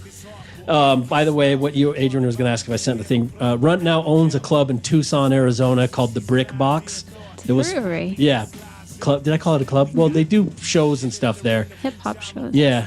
It was formerly the Thunder Canyon Brewery, and Runt took it over, and now it's their place is called the Brick Box, and that's a huge step in life, and I'm hoping him nothing but success. So, and if people are there, they should try the hot wing sauce at Brick Box. I've just been dreaming of it since December. It was so good. Well, hopefully, we will be there in December. I don't know that for sure yet, but yeah, check out that song. I love it, Thirsty. I'm a big fan of Runt, and I'm a big fan of Jivin' Scientist, and we discovered them through our connections with Strange Famous Records, because they're recently signed with Strange Famous. So, okay, if you like Adrian's song or my song, and you want to hear our other recommendations from past episodes, you subscribe to our eclectic Spotify playlist called DOD45 Loves. That's LUVS.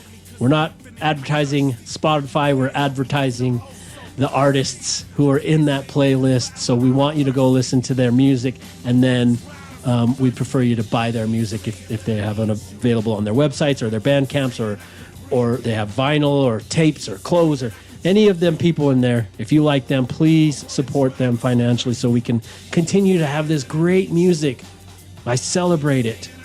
And that's what we do here on the show. So thanks for listening. Thanks again, Rob Sonic, for joining us on an episode. Big, long-time fan, and I'm just a fan of his... he's got that nice feeling to him, huh? Mm-hmm. When he talks. Like, his accent's fun, too. Yeah. You can never go wrong with that accent. Was it Brooklyn or something? Yeah, the Bronx. The Bronx. I can't even do it. Jenny. Jenny. Isn't she from? Who's Jenny? I don't know. J-Lo. Jenny from the block? Oh, she's not Jenny from Jenny the from Bronx. The Bronx. Well, I don't know where she's from, but it's I don't know. I really actually. Jenny from the Bronx. I'm not. I'm still Jenny from the Bronx. I don't even know if that's how the song goes. I'm not a big J-Lo. I'm not anti J-Lo. No, you're just not a big J-Lo fan. I just don't know anything. Oh, hey, I got a video recommendation, by the way. Slughead, the band Slughead, that's our kids' band. Every episode. No, an update on Slughead. They've got a new music video out called Nightmare Cat. Yeah, it's really cool. We had a party. We had like an album release party and video release party in our backyard for them, and a lot of people came out. So I want to thank all those people that came out to support our children and their music. And enjoy this video. I'm not able to play the whole thing. If you want to watch the whole video, go to their YouTube to watch it. And their new album out is called Escape Slughead Scary. So, okay, everybody. Be sure to pick up Rob Sonic's music at his Bandcamp and follow him on Instagram at Bobby Freedom. If you like him, if you liked him on our show and you also agree with how great he is and you want to help him keep making music, support him financially, please. Join us, because he doesn't have another job. No, this guy just makes bangers. That's what he does. That's what his job is. I know. That's what I'm saying. He doesn't have another job. Yeah. So a lot of these guys, you find out they have multiple jobs. Rob Sonic's job is making heaters. There you go. Support him for that. Hey, join us next week. Same time, same place for the extended content with Rob Sonic. That's where we do the dish, and he'll reveal some of the answers to his firsts, worsts, and thirsts. They're a lot of fun. So join us next week. Same time, same place. Middle finger to X-Triddle Rags at DOD45 show. All our podcast updates are on our Instagrams and all that. You know where to find it. Listen to it in the credits. Please do like, share, and subscribe. Leave us reviews, all that. We rarely get those still, and I still please ask people to do it. But it really does help us land future guests. And if you do that for us, we'll keep these episodes ad-free. We're probably going to do that anyway, but... just do it, is basically what he's saying. Yeah, just do it. Just take the 3 minutes and say something nice. Yeah, you know why I say that? Remember, I think I brought it up on an episode, but I used to produce a TV show called 3.2%, and we didn't know if anyone was watching it. And so it didn't mean that much to me, so I just it did. We let it go. It was our whole life, but I let it go. And the second we canceled the show, all of a sudden there were like newspaper articles coming out, like, where happened to the show, blah, blah, blah. And I was like, had you guys just spoke up and let us know that you were watching the show, we would have stuck with it. We didn't realize it. And I do get messages every once in a while, not every once in a while, quite often, from regular viewers of this DOD45 show. That feels good to know that people are watching. But yeah, the reviews and stuff like that help us go like, okay, you're still enjoying it. And that's not why we do it. It doesn't matter. Okay, Adrian, any final words? No. Okay. From all of us here, I'd like to wish you happy drawing, happy conversing. Thanks for conspiring with us. And please pick up after your pets, people. Peace. DOD45. Thank you for joining in on yet another episode of the DOD45 show. Please hit the subscribe or follow button so that you never miss an episode. You can even go one step further by leaving us a review on the YouTube stream or on Spotify, Apple Podcast, or wherever it is that you stream our show from. You can find me at ArtByTai on all the socials or at ArtByTai.com. And if you'd like to follow the DOD45 show on social media, we're at DOD45W on Instagram, or you can go over to our website at DOD45.com where you can shoot us an email, join our mailing list, and watch all of our past episodes. Consider joining us for a live chat on the YouTube premieres of episodes every Wednesday night at 8 p.m. Eastern. Peace.